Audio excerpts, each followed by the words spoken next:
Hey, tonight, you're not in your bed. You're at a crowded Roman banquet, sometime around the year 78 AD. The smell isn't quite what you expect. It's not bread, not wine. It's fermented fish guts. You thought Roman feasts were all grapes and elegance? Try roasted dormice stuffed with herbs, or jelly made from boiled sow's udders. A man beside you is laughing with bits of eel in his beard.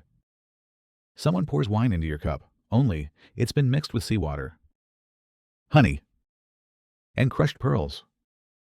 By the end of this strange journey, you'll understand why surviving one meal in ancient Rome required an iron stomach and a very open mind. What time is it where you are? I'd love to know where you're listening from tonight. And if weird food history whispered in the dark is your thing, maybe hit subscribe. It means more than you know. Now, dim the lights. Let your shoulders drop. Maybe turn on a fan for that soft hum. You're not at dinner. You're in history. And history doesn't ask if you're hungry. You wake up to the soft creak of wooden beams and the faint aroma of vinegar and olive oil. You're not in a villa, no. You're in a cramped Roman insula. A multi-story apartment built mostly of brick and hope. You're 4 floors up, which means no running water and thin walls that let in every whisper from the neighbor frying onions before dawn. Your bed is a straw mattress laid directly on the tiled floor. It's itchy. Always itchy. And you swear something crawled across your foot just now. Outside the narrow window, you can hear donkeys braying, carts rolling over uneven stones, and a fish seller shouting about fresh catch from Ostia. It's not even sunrise yet. Your room smells of smoke, dampness, and last night's boiled lentils. You share the space with your cousin, her 2 kids, and a lizard who lives behind the amphora jar in the corner. You don't mind him. He eats the flies. In the stairwell, someone sneezes loudly twice, then spits, then sings a hymn to Fortuna. You groan and stretch your legs. Time to start your day. You don't eat breakfast. That's not really a Roman thing. But you chew a bit of stale bread anyway, left over from yesterday's vendor. It's coarse, made from spelt and bits of husk. Crumbs stick to your fingers. You dip it into watered-down wine, the cheapest kind, with a vinegary tang that makes your teeth hurt. The smell of garum fills the room. Someone downstairs is cooking with it already. Garum fermented fish sauce is in everything. You love it. You hate it. You've stopped trying to decide. For lunch, you'll probably have poles of barley porridge with onions. Maybe lentils if you're lucky. Dinner might be a leftover fish cake or dried olives. Meat. Only if your uncle's friend invites you to the forum market and feels generous. Sometimes, you dream about honey cakes. You had one once. On a temple holiday. Sticky. Golden. Unreal. But dreams are not breakfast. Your stomach growls. The day hasn't even started. And already, you're hungry. But in Rome, hunger is normal. Strange flavors are normal. You're used to tasting the unexpected and pretending you like it. You light a small oil lamp before leaving the apartment.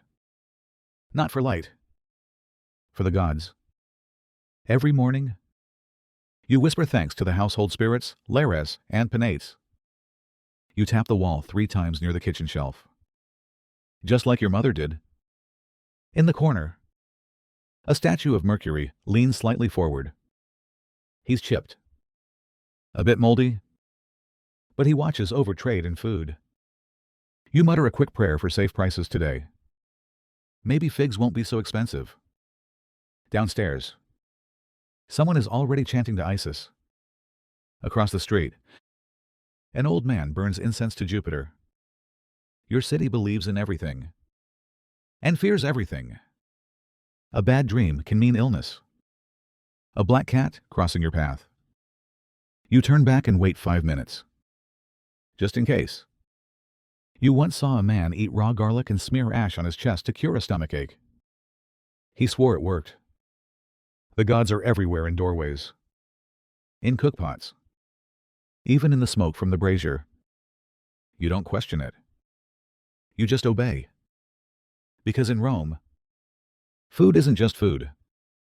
It's sacrifice, offering, tradition, magic. Every bite has meaning. And sometimes, danger. The clouds hang low today. You hear thunder somewhere beyond the Palatine. That's never a good sign. At the market, there's talk of a strange illness in the harbor district. Fish going bad too fast. People vomiting after eating oysters. The fishmonger insists his catch is fresh. But you notice his hands are trembling. He drops a carp onto the stones. Doesn't even curse. Your neighbor says the augurs saw birds flying backwards yesterday. A bad omen. She spits into her hand and rubs her arms with basil. You do the same. Just in case. Tonight is a feast night.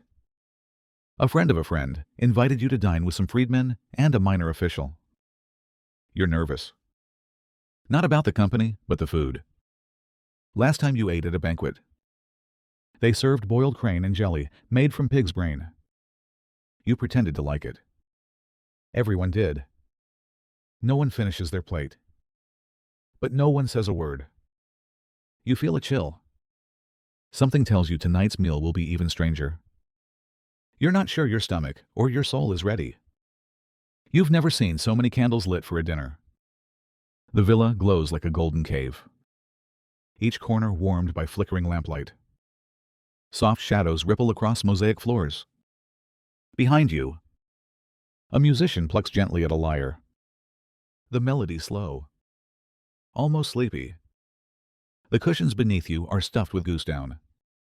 You shift slightly, trying to look calm, but your stomach tightens. Because the first course is coming, and you've heard the rumors. The host, a man with too many rings and a voice like dry figs, stands up and claps his hands once. Slaves file in from a side door, each carrying a wide silver dish. Steam curls upward in elegant swirls. The scent hits you before you see the food. Sweet. Peppery. A touch of cinnamon, and something earthy. Almost like toasted nuts. Or roasted leather. The trays are lowered to the table. Roasted dormice. Plump and shiny. Their tiny paws curled inward like sleeping infants. Each one is stuffed with a delicate mixture of crushed pine nuts, fresh herbs, honey, and finely ground pepper. They glisten in the candlelight. Nestled among fig leaves, their bellies neatly stitched shut with twine.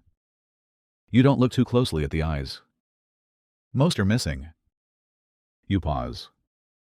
Everyone else reaches forward casually, as if this is completely normal. Because for them, it is. In ancient Rome, dormice are a delicacy. Not the rats of sewers or grain bins, but specially bred in clay jars called gliraria. These mice are pampered, fattened on chestnuts, hazelnuts, sometimes figs.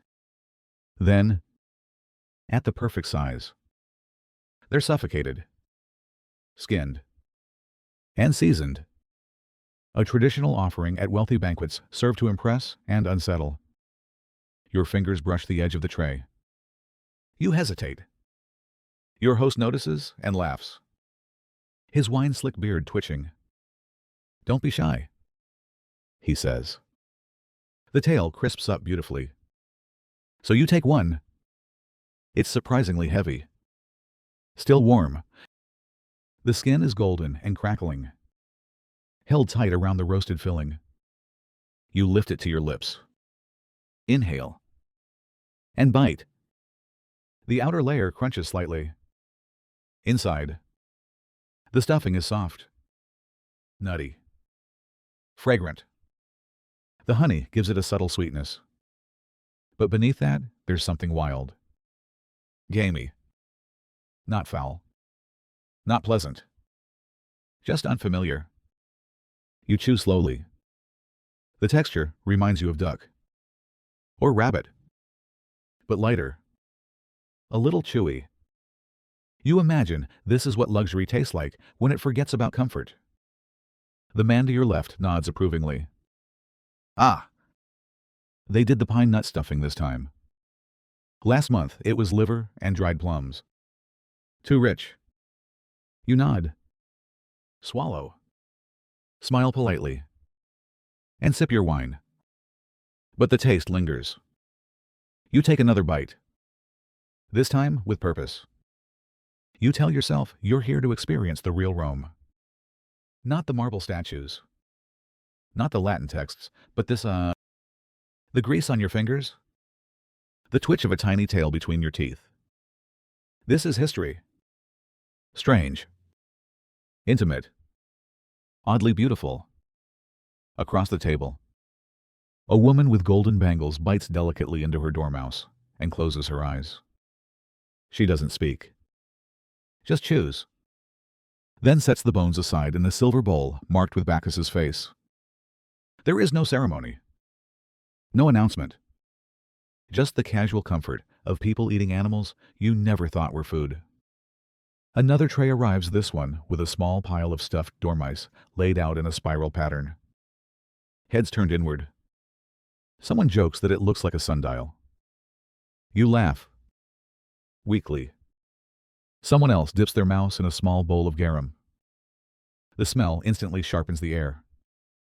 You're not sure if your stomach is full or confused. Back home, if you told someone you ate a roasted mouse, they'd think you were starving. Here, it's elegance. Here, it's a statement.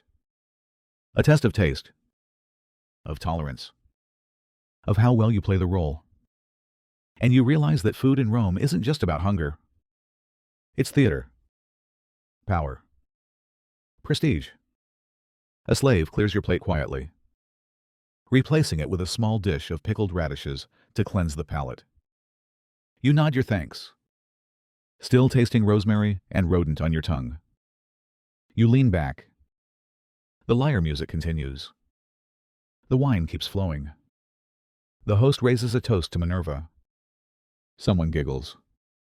Someone burps. And the roasted dormice are gone devoured. Discussed. And forgotten. But you'll remember. The first bite. The crunch. The way the stuffing melted against the roof of your mouth. And the strange comfort of knowing. In ancient Rome, even the smallest creature could be turned into a feast. You smell it before you see it. Sharp. Salty. Sour in a way that tightens your jaw. The kind of scent that clings to your nostrils and seems to bloom the longer you breathe it in. You stop mid-step outside the villa kitchen. Trying not to cough. A slave glances at you with a grin. That's the good stuff, he says, then disappears into the shadows. It's garum, not just any condiment. In ancient Rome, it's the soul of cuisine, the blood of every recipe. And tonight, it will find its way into every dish you eat. You step into the kitchen, more of a smoke-filled cavern than a room. Firewood crackles under clay stoves. Bronze pots bubble gently. Their contents a murky mystery. Near the far wall, a row of large amphorae leans against each other like drunk soldiers. One of them has just been opened. The smell is stronger here. Your eyes water. A cook stirs a wooden ladle through a thick, amber-colored liquid. Garum, made by layering tiny fish anchovies. Mackerel. Sardines with salt. Then leaving them in the sun for weeks. Sometimes months. The mixture ferments. Collapses. Liquefies. The bones dissolve.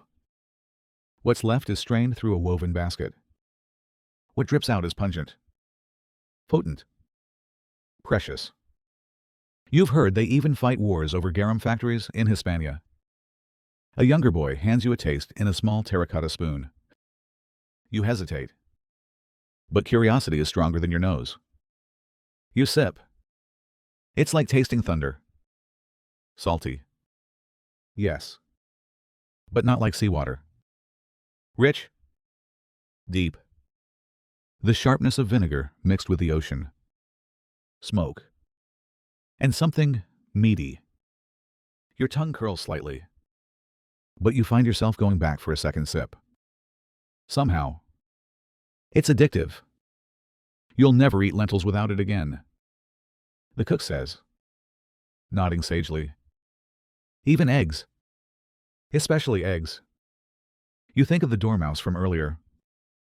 You realize it had garum too subtle. Hiding under the honey and nuts. It was there the whole time. There are different grades of garum. The expensive kind, like this one, comes from the top of the vat clear. Amber. Clean. The cheap stuff, called alec, is the sludge at the bottom. The poor spread it on barley bread like paste. The rich drizzle the refined garum onto oysters. Snails. Even fruit. It's not just food. It's culture. Empire. Identity. Rome exports garum across the Mediterranean. Amphorae, packed with fishy gold travel from Spain to Gaul. From Numidia to Judea. Archaeologists, centuries later, will find traces of it on shipwrecks and in the kitchens of long-collapsed villas. One bottle could buy you a new cloak. The cook tells you his garum comes from Pompeii. You imagine the workshops there. Rows of vats. Men in tunics pouring salt over shimmering fish. The air thick with heat and decay. And patience. Always patience. The wait is what makes it perfect. Back at the dining room. The next course is ready. A warm barley porridge. Soft and steaming. Topped with chopped leeks and a swirl of dark garum. You take a spoonful. It's simple. Comforting until the sauce hits your tongue. Suddenly, it becomes something else. Alive. Salty. Vibrating with flavor. Your brain can't decide if it likes it or not. But your mouth keeps moving. That's the trick. You don't love garum. You surrender to it. Your host, overhearing your reaction, smiles. We Romans believe food should surprise the tongue. If not, it's for animals. He lifts his goblet and takes a sip of wine.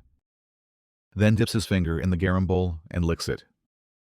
This one, he whispers, was aged with olives. You ask if garum ever goes bad. The man shrugs. How can something rotten spoil? You're not sure if it's a joke. Later. They serve quail eggs soaked in garum. Then grilled mushrooms stuffed with dates and more garum. Even dessert carries it a pear poached in wine and lightly brushed with the sauce. Just enough to leave a shadow on the palate. And somehow, it works. Not because it tastes good, but because it tastes Roman. Everything here, every texture, every breath, every gesture tells you who's in charge. Who owns the fish? Who controls the flavor? Who sits at the table? And who scrapes the alec at the bottom of the barrel? Garum is hierarchy. Garum is survival. Garum is the empire distilled into one sharp drop on your tongue. You set your spoon down, your mouth tingling slightly. And in the corner of the room, the garum amphora gleams quietly in the candlelight, watching, waiting, fermenting still. The firelight is gentler now. Bellies are warm, and conversation has slowed to the rhythm of deep breaths and satisfied sighs. Someone is recounting a joke about the emperor's beard. Someone else is plucking dates from a silver bowl, one by one, chewing thoughtfully, almost prayerfully. And just as you think the meal might be winding down, A servant appears with something you've never seen before. You lean forward instinctively. The dish is round, shallow, and glistening with a honey glaze that catches the light like amber. At first glance, it looks like a creamy flan, or perhaps a molded custard, dense and pale. But as the tray comes closer, your eyes register the texture, coarse in some parts, almost grainy, but gelatinous in others. It jiggles slightly as it's set down, like something alive or something that once was. The host clasps his hands with a smile. Yugula lakti susai cum melit nuches, he declares proudly. Sow's udder pudding. Boiled, pounded, and sweetened. You freeze. The man beside you leans in. It's best warm, he whispers. Don't let it cool. It stiffens. You've heard of this before, barely. A delicacy known among Roman gourmands. The udder is taken from a female pig who is nursed but is no longer useful. The meat is cleaned, boiled gently until soft, then blended with milk, honey, finely chopped nuts, usually almonds, and sometimes ground pepper or cinnamon. The whole mixture is poured into a mold, cooled slightly, and glazed. You blink. A slave cuts a generous wedge and places it before you on a porcelain plate edged with laurel leaves. The slice wobbles slightly, like a nervous jelly. You can see specks of fig, a shimmer of olive oil, and something resembling fat marbling. You lift the spoon. The surface breaks with a soft sigh. The inside is warm, rich, almost foamy. Your first taste is sweet honey. Mostly, but then something heavier blooms beneath it. Not exactly meaty, but full. Like cream after rain, or butter left too long in the sun. You swallow, then pause. It's not unpleasant. But it isn't dessert, as you know it. There's no crispness, no tartness, just warmth, weight, and the faint reminder that this was once part of a living creature's body. Another bite. Then another. Each spoonful grows more familiar. The almonds add texture. The pepper, a flicker of heat. You find yourself slowing down, not because you dislike it, but because each taste demands a quiet moment. A private negotiation between your tongue and your mind. Across the table, a woman in a violet tunic giggles softly. They say it helps with fertility. She says, tapping her belly, or at least with digestion. The host nods sagely. The goddess Ceres herself was said to favor this dish. It's nourishing, complete. You glance around. No one seems to find it strange. To them, it's part of a culinary tradition as natural as bread or wine. The Romans believed that every part of an animal should be honored. Nothing wasted. Nothing hidden. Even an udder becomes a tribute transformed through boiling. Spice. And story.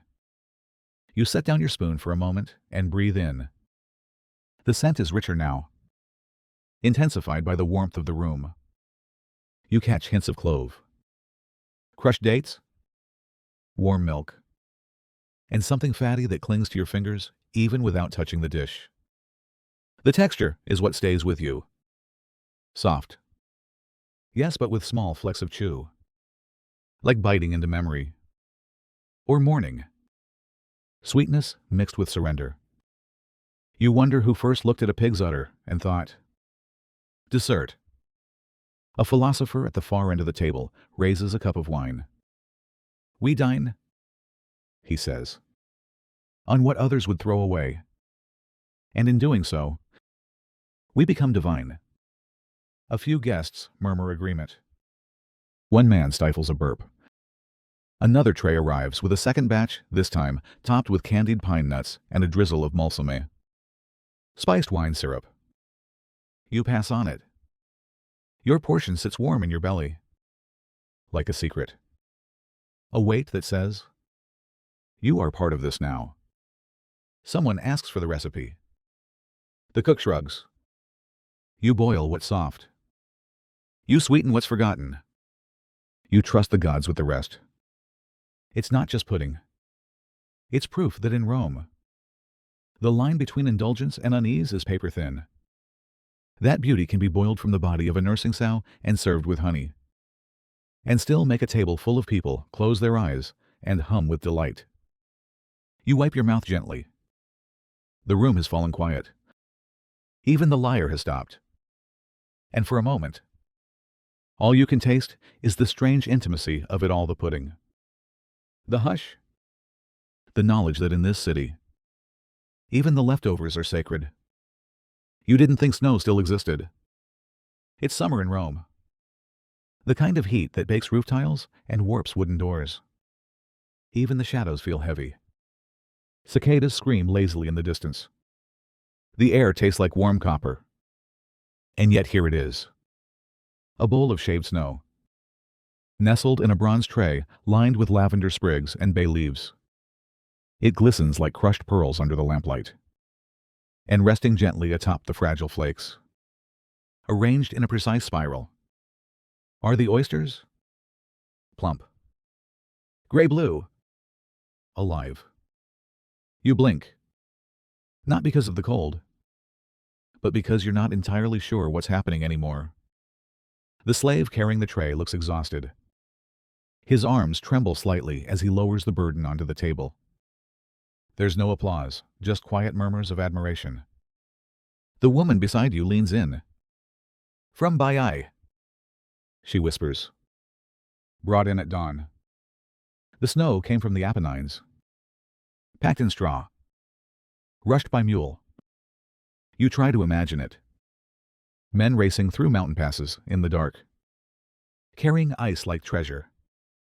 A chain of urgency stretching across valleys and rivers just so you can sit here. Hours later, in the golden twilight, and slurp seawater from a shell. The host smiles. We are fortunate tonight, he says. The gods have sent the sea to cool our throats. The oysters glisten in their shells, kissed with lemon and a delicate drizzle of garum. A fine mist of saffron has been dusted across the top, more for show than flavor. Everything sparkles slightly, as if Rome herself has sweat gold onto your dinner. You watch a senator pop one into his mouth. He closes his eyes and nods, like he's praying. You hesitate. The shell is cool in your fingers, damp, slick with melted snow. You tip it toward your lips. The oyster slides in. It's cold. So cold it stuns you. The texture is soft, but with a whisper of grit, like biting into a memory of the ocean. Salty. Briny. Alive. You swallow? Quickly. It leaves behind the taste of minerals, of something ancient and restless. You reach for your wine. Sip. Breathe. A soft applause breaks out. Not for you, but for a man across the table who swallowed 3 in a row without blinking. Someone makes a joke about Neptune's appetite. Laughter bubbles around the room. You set down your empty shell. Another slave approaches with a small cloth to wipe your fingers. It smells faintly of mint and vinegar. You thank him with a nod. And then comes the second tray. This one carries a dozen oysters arranged in pairs. Each pair flavored differently, one with black pepper and rose petals. Another with honey and basil. One seems to be floating in a pool of diluted wine. You can't tell whether to be delighted or terrified. The woman beside you offers you one from her plate. This one tastes like thunder, she says. Try it. You do. She's not wrong. It's sharp, sweet, and bitter all at once. Your tongue isn't sure how to categorize it. It just reacts. Someone nearby declares the oysters a triumph. Another asks how much the snow cost. The host waves it away with a smile. What matters is that we forget the heat. Forget the day. Take something no one else will. And you do. Because for a moment, it's gone, the sticky sweat clinging to your back, the heavy folds of your tunic, the city noise. All that remains is the taste of something cold and living and impossibly fresh. A whisper from the sea brought to a marble courtyard in the capital of the world. You wonder how many hands touched these oysters before you.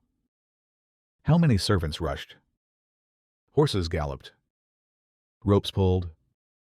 Gates opened just so this could sit on your tongue. You wonder, too, what it means to be Roman. Not born here. Not raised here.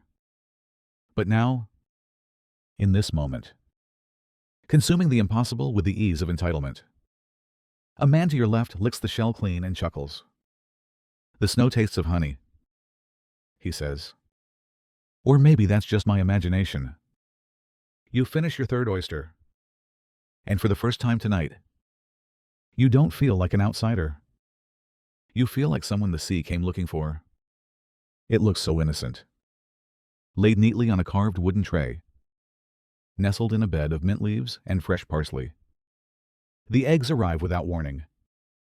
Halved cleanly down the middle, the whites shine like ivory under the soft light of the oil lamps. A golden yolk-like mound fills each cavity, creamy, flecked with herbs, dusted lightly with black pepper and powdered date. They look perfect. Polished. Safe. But nothing in this house is what it seems. The tray passes from hand to hand. A quiet hum of excitement moving around the table like a secret. You hear murmurs, delicatus, novus, exoticus, and then someone finally says it aloud. Almost reverently. Simia. Monkey. You freeze. A sharp-eyed merchant across from you smiles, as if reading your thoughts. Not the whole brain, he says. Just a spoonful. Whipped with coriander and a hint of cumin. Very fashionable. From the east. He bites into his egg without blinking. You stare at yours. You can't smell anything strange. In fact, it smells sweet. Comforting. Like roasted pine nuts or buttery lentils. But you know what's inside. And once you know, you can't unknow. A woman to your left reaches for her second. It's symbolic, she whispers. The egg of reason. The mind within the womb. A favorite of certain philosophers. You're not sure whether to laugh or leave. You lift one half from the tray. It's still slightly warm. The filling has a soft sheen to it, whipped almost like mousse. You breathe in.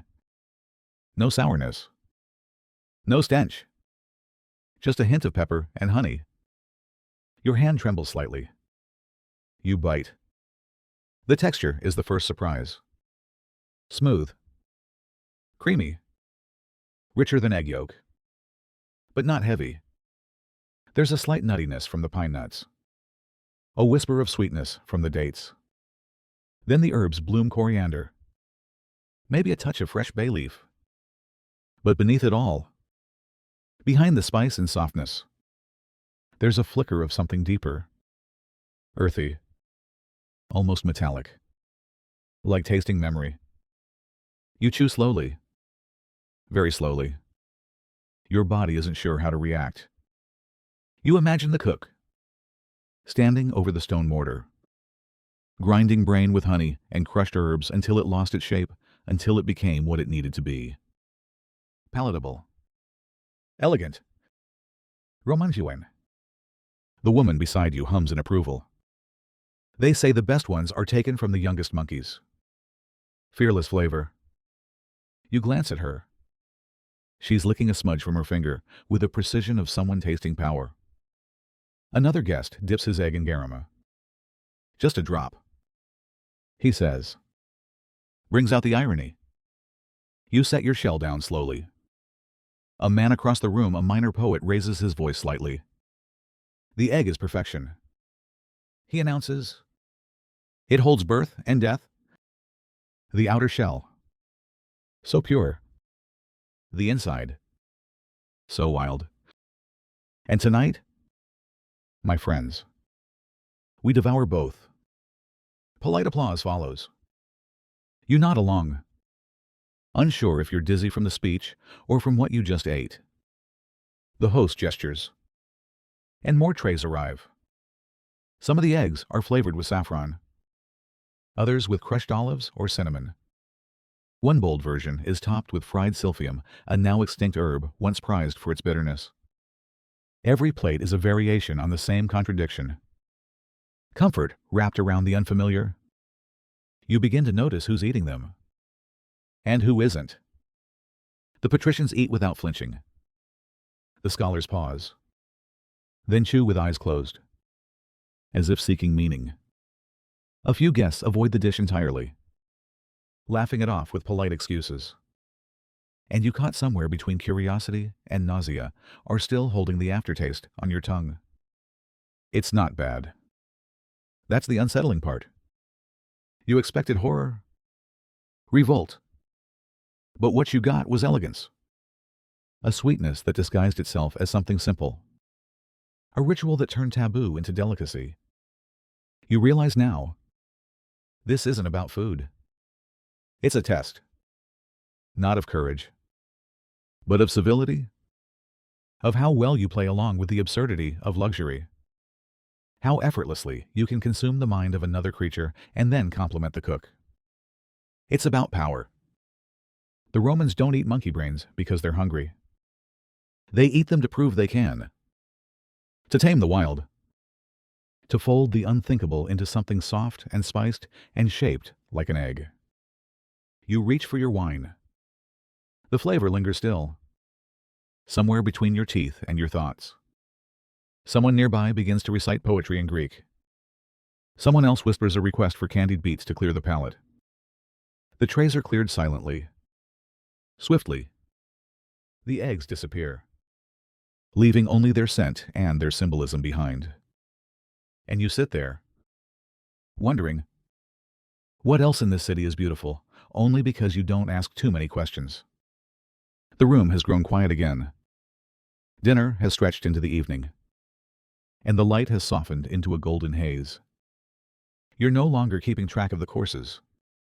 You've had roasted mouse, fermented fish sauce, pudding from a sow's udder, oysters chilled on mountain snow, and eggs with monkey brain. Each plate blurred the lines between cuisine and dare, between elegance and something darker. You lean back slightly, unsure if you're full or just overwhelmed. And that's when they bring out the blood. Not wine. Real blood. Thick. Dark. Shimmering like lacquered garnet beneath a thin veil of powdered sugar and crushed myrtle leaves. Served cold, in shallow bronze bowls set into beds of snow. You blink. At first, you think it must be a joke, a trick for the shock. But no one laughs. The slaves present it with reverence. The guests murmur in approval. The host smiles, pleased with your reaction. You've had enough, honey, he says. Now something ancient. A woman beside you lifts her bowl and tilts it gently. The contents slide like syrup. Boar's blood, she whispers. Set with vinegar and ash. It cools into a jelly. Very rare. Very sacred. You stare down at your portion. It smells faintly of iron. Not offensive, just raw. Primal. There's a hint of clove in the air. Maybe wine. Maybe rosewater. You see small flecks on the surface mint. Crushed nuts. Bone. The spoon is cool in your hand. You take a bite. It melts slower than expected. The texture is smooth. Somewhere between flan and pudding. Thick on the tongue. Rich like marrow. You taste vinegar. Just enough to cut through the heaviness. A tang that makes your throat tighten. Then spice cinnamon. Perhaps a trace of cumin. Sweetness comes later, faint and lingering, like a dream you can't quite name. And beneath it all, blood. Not the sharpness of injury, but the warm, round taste of something once alive. Still echoing. You swallow. The aftertaste hums in your mouth like a drumbeat. Another guest, an older man with ink-stained fingers, leans forward. The Gauls made this before we conquered them, he says. It was a funeral dish. Now we serve it for pleasure. You raise an eyebrow. He chuckles. Victory has a palate. The host joins in. Blood was always sacred. To spill it was power. To consume it, control. Someone raises their spoon. To control the animal is one thing, but to make it delicious, to Romanize it, the host finishes, is another. You glance around. The bowls are nearly empty. No one grimaces. No one flinches. In fact, most are savoring it slowly, like they would fruit or custard. One woman is licking the spoon. Another reaches for a second bowl. A musician begins to play again. A soft tune on a reed flute. The sound swirls with the scent of blood and sugar. You take another bite. It tastes better now. Or maybe you've crossed some invisible threshold. The flavor no longer shocks. It soothes, warms, reminds you, somehow, of the smell of hearth smoke on cold mornings, of old coins, of stories whispered through stone halls. You close your eyes. It's not just food anymore. It's ritual. You think of the boar, how it must have been bled carefully, reverently, how the blood was stirred, strained, and cooled in an urn before being seasoned, sweetened, poured into bowls like these. There's precision in it. Ceremony. A kind of sacrifice preserved and repurposed. You wonder what the gods think of this. If they sit in some clouded banquet hall, amused by how humans dress their fears in herbs and sugar and call it a delicacy. The host raises his bowl. To memory, he says softly. To what must be taken, and what must be kept. Everyone echoes the toast. You do, too, and you drink what's left. The bowl is wiped clean by your tongue. And for a moment, you feel a quiet stillness, like you've joined something ancient, dark, and deeply human. Something Roman? The room hushes not from shock, but from expectation. The way silence falls before a performance. The way a temple goes quiet before the priest lifts the blade. And then, the silver domes are lifted. Steam curls upward, scented with orange peel and vinegar. Honey and something more delicate, faintly musky. Faintly floral. Like a feather brushed through warm oil. 12 tiny tongues.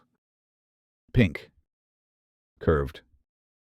Set in a perfect circle atop a shallow dish lined with crushed fig leaves. At the center, a small brazier holding glowing coals, over which the dish hovers. A low fire keeps it warm, keeps it tender. Flamingo. Someone says. From the Nile. You stare at the platter.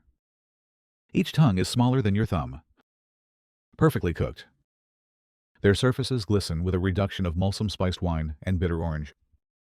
Sprinkled with black sesame. They look almost like exotic candy. But you know better. The host leans forward, elbows on the table. You are about to eat the most expensive bite in Rome. He's not exaggerating. Flamingos aren't hunted, they're captured. Brought alive from the marshlands of Mauritania or the shores of the Nile Delta. Kept in pens. Fed figs and soft grain. Slaughtered only when the feast demands spectacle. And even then, only for the tongue. The rest is discarded or used for soup. You reach for one, It's warm, slightly sticky. The texture is firm but springy, like pressed eel or aged sausage. You raise it to your lips, your heart oddly steady. You bite. It yields with a soft pop, releasing a burst of flavor that is unlike anything you've known. Sweet, salty, metallic. You taste cinnamon, toasted coriander, a trace of citrus.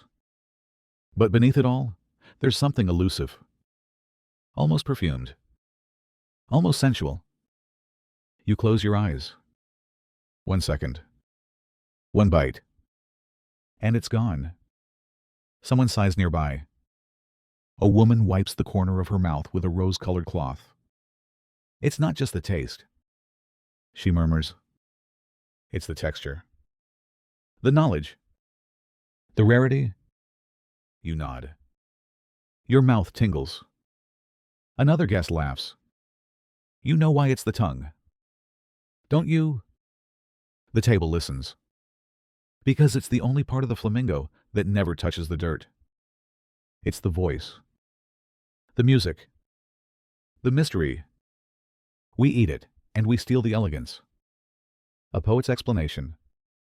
But no one argues. In Rome, flamingo tongue is more than food. It's a symbol of dominance, of decadence, of pleasure refined until it becomes absurd. It's not meant to nourish.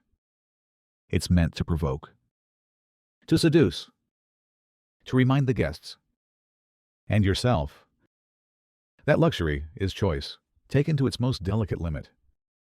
The second tongue tastes even better. Now your tongue recognizes the velvet surface, anticipates the burst of wine and citrus. You chew slower. Feel it dissolve into sensation. No more meat. No more bird. Just a memory on the palate. The host is smiling. He knows what this course does. He knows that after tonight, every meal you have will feel slightly dull, slightly clumsy. That you will remember this not for its size, but for its precision, the audacity of serving 12 tongues to 20 guests, the cold arithmetic of hierarchy. Someone asks how many flamingos were needed for this dish. No one answers. You drink your wine. It tastes better now, sharper, clearer. Your senses are heightened. A second tray arrives. This one dusted with gold leaf. For show. But you're already satisfied. Not full. Not in the stomach. But in the imagination. The flamingo tongue is a whisper. A single breath of indulgence. Inhaled and gone. It leaves no residue, only longing. And in Rome, that's what makes it art. You didn't notice it arrive. It's quiet. This dish. Modest. No gilded platter. No perfume of honeyed glaze or saffron oil. Just a heavy clay bowl. Still warm from the fire. Set down gently before you. You lean forward and breathe in and realize this might be the most intimate thing you've eaten all evening. It smells like warmth. Like earth. Like old milk and firewood. You blink. Inside the bowl rests a pale bundle, tied with twine and dusted with herbs. It looks like a small satchel, or perhaps a parcel forgotten by a shepherd. The surface is uneven, lightly blistered from the flame. Around its edges, oil has pooled dark green, perfumed with rosemary and something sharp. Maybe juniper? Your host leans toward you, eyes half-lidded. Iecur caprinum ficis plenatum, he says. Goat stomach, stuffed with cheese. And figs. Your brain stutters. You've eaten goat before. Stewed. Roasted. Smoked. But this is different. This isn't muscle or bone.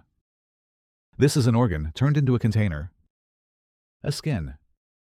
A pocket of secrets. A servant slices it open. The twine falls away like hair unraveling, and suddenly it blooms. The inside is creamy, soft white cheese ricotta, perhaps folded with chopped dried figs, pine nuts, crushed black pepper, and slivers of green olives. Steam rises in fragrant spirals. The fig seeds glisten. The cheese oozes slightly, golden at the edges. Your spoon sinks easily into the pouch. The stomach wall is thin, but tough leathery. Resistant. The filling within is lush, trembling slightly, still bubbling from the fire. You scoop a bite, careful to include both the skin and its contents. The first taste is surprising. Sweet. Then sharp. The fig hits first. Sticky and deep. Like molasses. Then the cheese melts into it soft. Tangy. Faintly smoky. The pepper cuts through with a spark. And beneath it all, the stomach chewy. Almost meaty. But clean. Like a wrapper that insists on being eaten. It's strange. And it's delicious. You take another bite. The textures play against each other, gritty figgy. Silky cheese. Rubbery casing. It feels primal.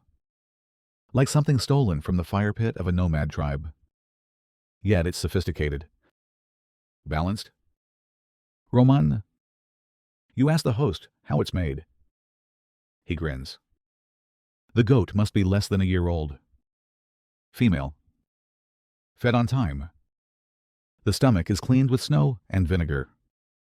Then dried. The filling must be folded cold. Then sealed. Tied. And hung over olive wood smoke for 2 hours. You nod slowly. You're not sure if he's boasting or confessing. Another guest murmurs. They used to serve it during Saturnalia. As a symbol. Sweetness wrapped in survival. A philosopher lifts his bowl and adds, the belly becomes the womb. The cheese becomes rebirth. You suppress a smile. But you understand. This dish is memory. 1,000 years ago, a herdsman might have made something like this on a mountainside. With only a pot, a knife, and the sun.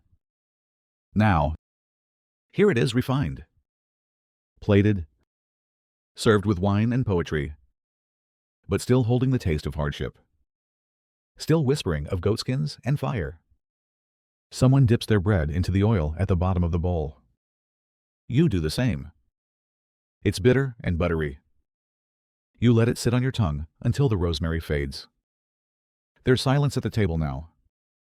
No one rushes this dish. No one reaches for a second before finishing the first. It commands stillness. You look around. Even the marble pillars seem to lean in, listening. And for a moment, in the golden light of the villa, surrounded by silk and stone and laughter, you could swear you're sitting somewhere else. On a hill, beneath a fig tree, holding a bowl that smells like wood smoke and milk. The goat is long gone, but the stomach remembers. And so do you. The lamps have dimmed. You've lost track of how many courses have passed, how many flavors your tongue has navigated like a soldier crossing strange lands. Salty. Sour. Bitter. Raw. Bloody. Crisp. Soft. Oily. You feel full but restless. Like your senses are still hungry for something they can't name. Then you see it. Small. Round. And black as night. 3 cakes on a lacquered tray. Barely larger than a coin. Their surfaces shimmer with a fine glaze of honey, catching the light in patches. The edges are almost burnt. Crisp and dark. At first glance, they look like dried figs. But they are not. The server places one directly before you. The aroma is subtle sweet. Smoky. Slightly nutty. Not the overbearing scent of syrup or cinnamon, but something quieter, earthier, ancient. You lean in. It smells like dreams. The host's voice drifts softly across the table. Papaverum melatum. Sweet cakes of poppy and honey. Poppy. Your breath catches. You've heard of this. Cakes made with ground poppy seeds, soaked in honey, laced with almond flour, and sometimes something more. A drop. A trace. Just enough of the opium resin to warm the blood. Not enough to sedate, but enough to hush the mind. A dessert for sleepwalkers. You pick one up. It's heavy for its size. Dense. Your fingers stick slightly to the honey glaze. Tiny black poppy seeds cover the entire surface like stardust. You can hear the crunch of one cracking between your fingers. You bite. The outside gives way with a soft snap. The inside is moist, rich, almost chewy. You taste almond, molasses, and the earthiness of roasted poppy seed, dark and velvety. There's no rush of sugar, just warmth, slow and steady, like a whispered lullaby in your bloodstream. Your second bite is slower. Now the flavors begin to unfurl layers you didn't catch at first. A hint of orange peel, the ghost of clove, a pinch of something bitter near the end, like burnt wood or damp bark. But it isn't unpleasant. It's grounding, ancient, familiar in some way you can't explain. Across the table, the senator is already on his third. He looks softer, his voice slower. His words blur slightly as he recounts a story about the sea. Or maybe the stars. A woman dips hers into her wine before eating. It blends beautifully. She murmurs, "Try it." You do. And she's right. The wine lifts the flavor, sharpens the sweetness, carries the bitterness into something smoky. You close your eyes, and for a brief second, you feel nothing but warm light. You ask the host how strong they are. He shrugs. It depends. Some bakers use more, some less. Some add a drop of mandrake or henbane. But ours are gentle. You'll only dream. Someone nearby chuckles. Last time I had 4. I dreamed of being a dolphin. Laughter ripples softly through the air. You take your time finishing the cake. You don't want it to end. Not because it's the best thing you've ever tasted, but because it slows you down. Your breath, your thoughts, even your hands seem more distant, like they belong to someone else. This dessert isn't for joy. It's for forgetting. The Romans knew that sweetness wasn't just a flavor, it was a tool. To lull, to comfort, to cover the taste of danger. A slave collects the empty trays. His movements seem slower now. Or maybe time itself has changed tempo. You feel the poppy begin to settle into your blood like a quiet tide. Not sleep. Not yet. But the first step into it. The host raises his cup. To the night, he says. To sweetness with teeth. You smile. Because you understand. These aren't cakes. They're keys. To dreams. To memories. To that tender space between pleasure and surrender. And as the candle flickers in front of you, its flame dancing just slightly too long, you wonder what kind of Roman it takes to invent such a thing. Something so small, so soft, and so silently dangerous. You almost don't notice them. The table has grown chaotic again, voices loosened by wine. Stories overlapping like waves. Fingers tracing the rims of goblets as if drawing maps in the dark. You're in that liminal space now, where the meal has ended but hasn't finished. Where time slips into syrup. Where laughter becomes softer. And memory becomes slippery. And that's when the final tray arrives. Carried by two slaves, smaller than the others. But you feel the shift in the room instantly. The laughter quiets. The eyes focus. A tray lined with velvet. And on it, 12 glass jars. No bigger than a child's fist. Each sealed with wax. Each holding a pale, swirling shape suspended in faint pink liquid. At first, you think they're petals. Maybe tiny preserved flowers. Then you see it. A curled spiral of soft tissue. You lean closer. Brains. Peacock brains.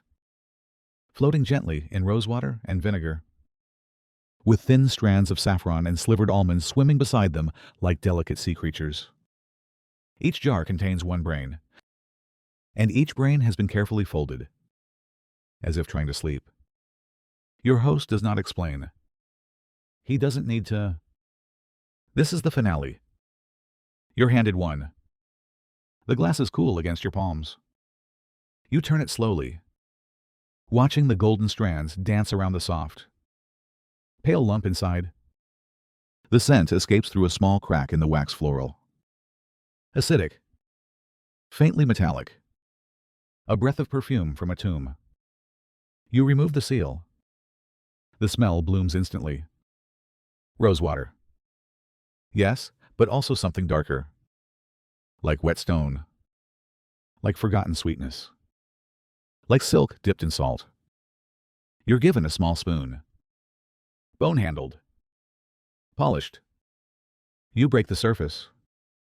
The texture resists just slightly, then gives way. The brain is firmer than custard.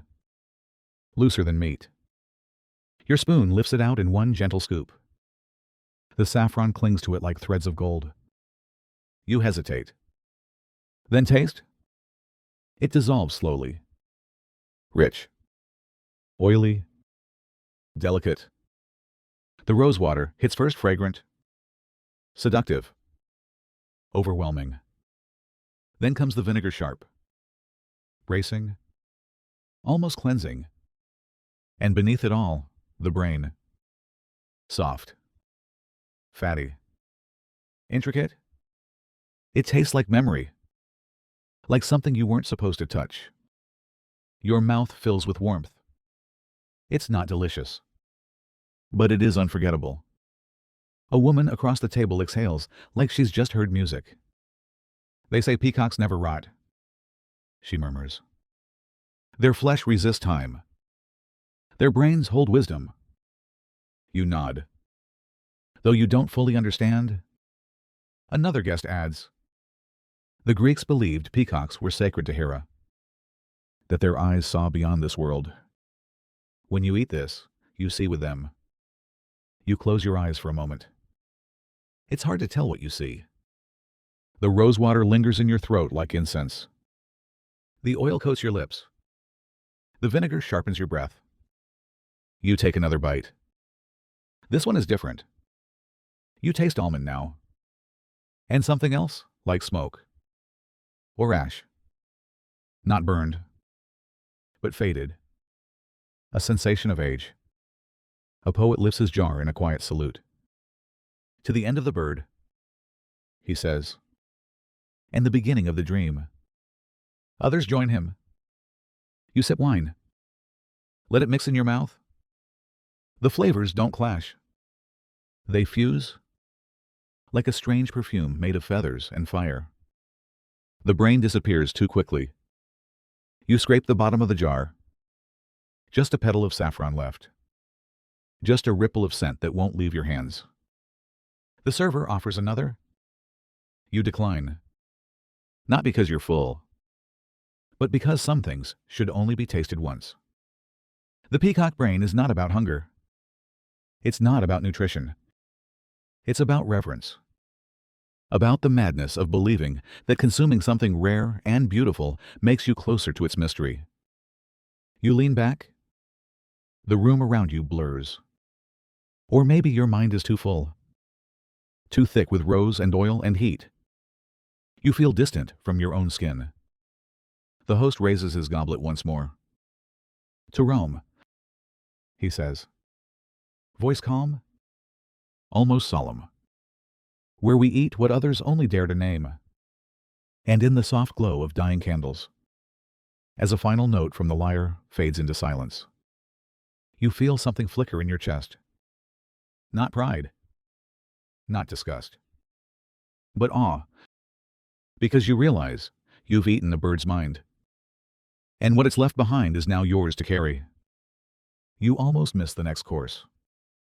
It comes not with a trumpet or toast, but with a whisper, a scent barely strong enough to rise above the fading perfume of rosewater and saffron that still clings to the air. But it's there, earthy, warm, metallic, like wet soil under sunlight, like crushed thyme on a stone blade. You turn as the servers pass, carrying large clay trays wrapped in linen to trap the steam. One is placed before you. The cloth is pulled back, and there it is, a whole veal stomach.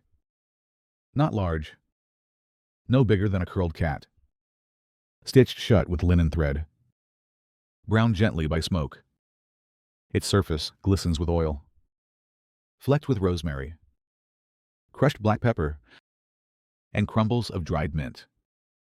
Around its base, a sauce pools deep red, glossy, scattered with crushed grapes and bits of fat. Your host, reclining with a cup of wine, smiles without showing teeth.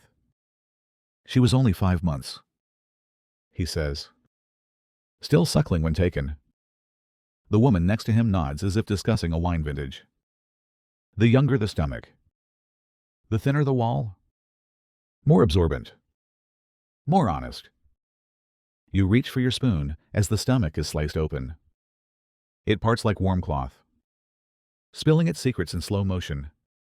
The inside is soft gray and gold, a mixture of mashed grapes, crumbled sheep's brain, herbs, pine nuts, and globs of some thick white curd you can't quite name. The scent is strange, sweet and sour, fatty and fruity. The smell of the inside of something alive. You hesitate, but the serving spoon is already lifting a scoop onto your plate.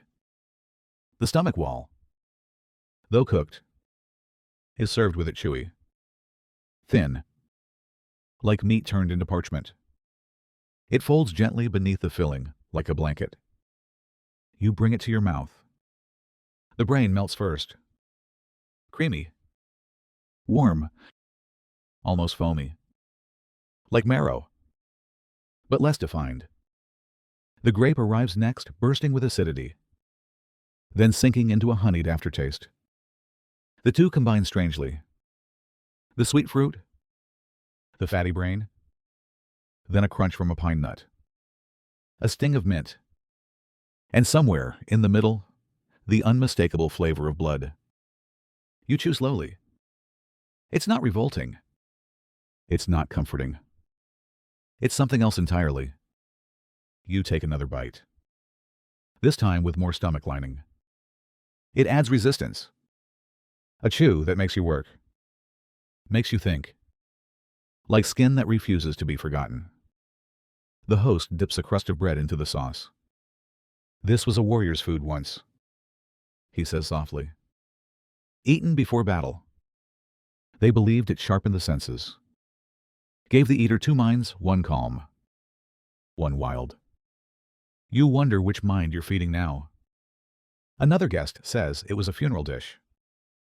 Originally, the grapes for sweetness, to honor life, the brain for memory, the stomach to hold them both.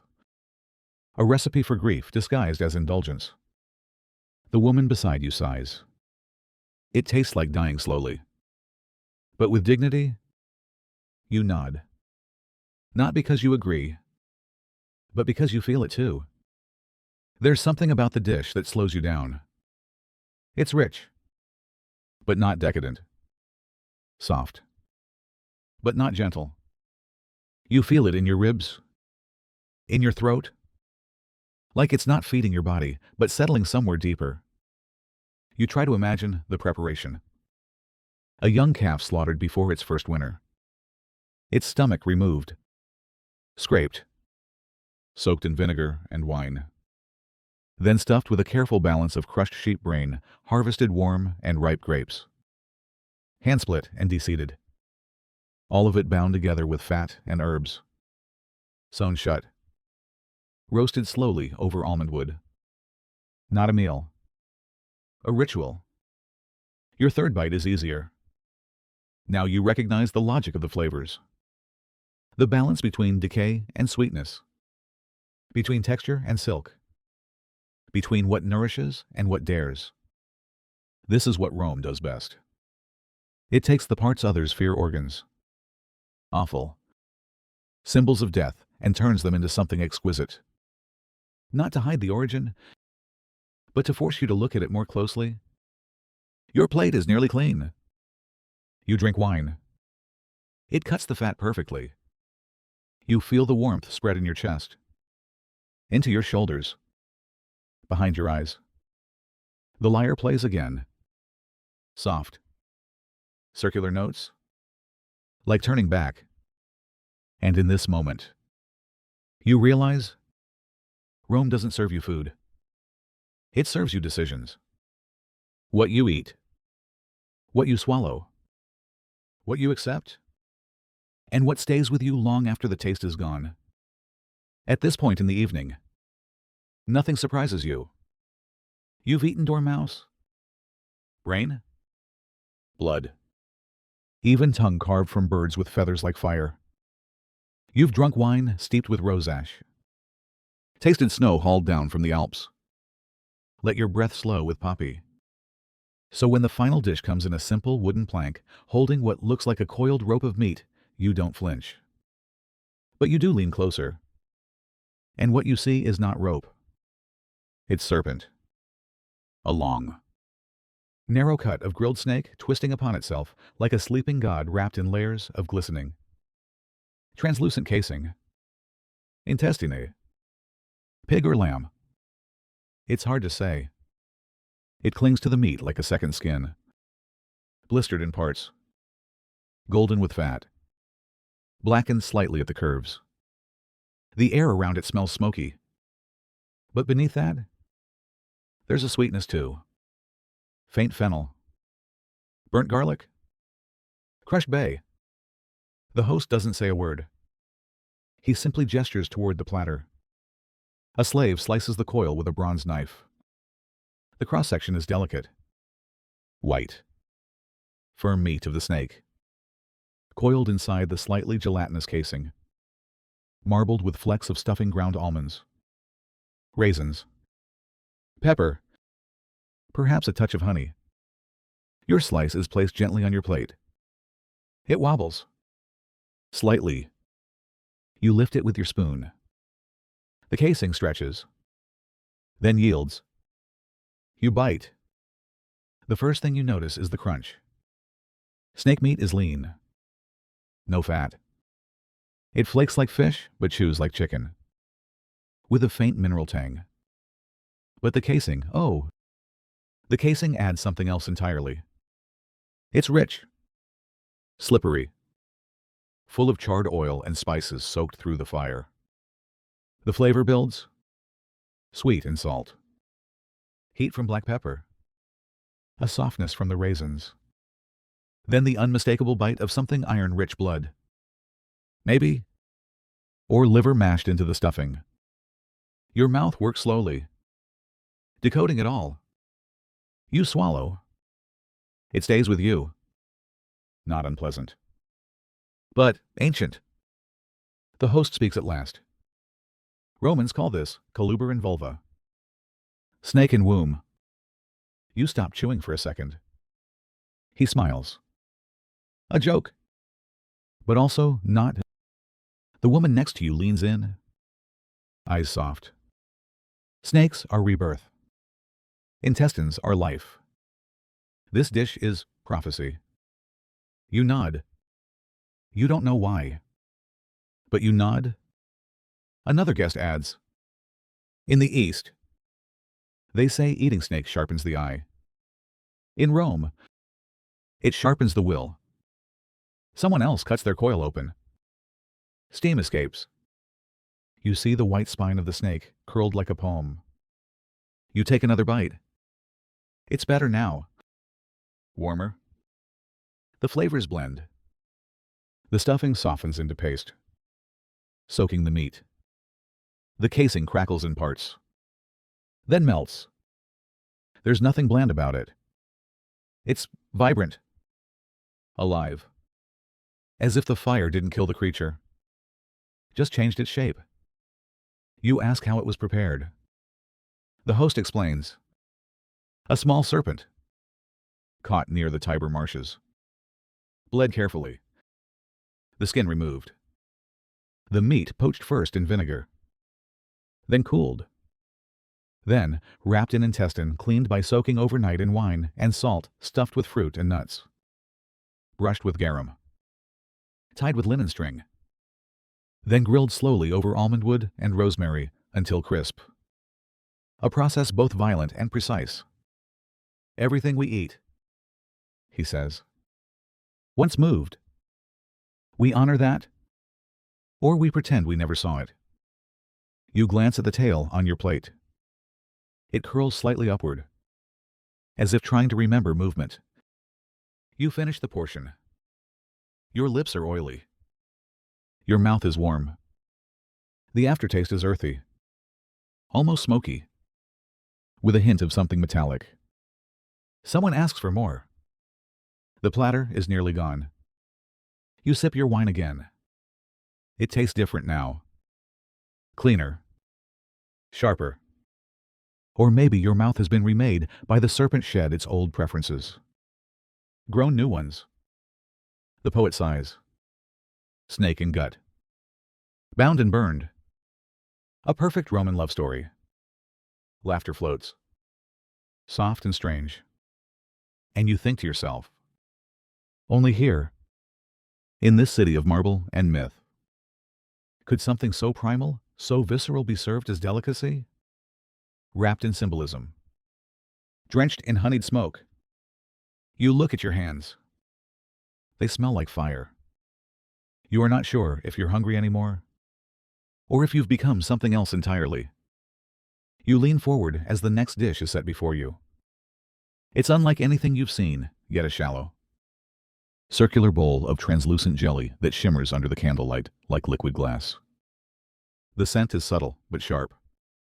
A mingling of vinegar's tartness and the faint warmth of crushed almonds. Your eyes scan the surface. Suspended within the jelly are small spheres. Creamy white. Perfectly round. They wobble gently when the bowl is nudged a delicate dance. You realize with a sudden shiver. Those spheres are cow's eyes. You swallow hard. The host smiles knowingly. Oculi vaccae in gelatina cum aceto et amygdalus fractis, he announces softly. Cow eye jelly with vinegar and crushed almonds. You try not to recoil. In Rome, this is a delicacy served in the wealthiest homes. The eyes are carefully harvested from young calves cleaned, peeled, and blanched to remove the strongest flavors. Then set into a gel made from the calf's own hooves boiled down. Thick and clear.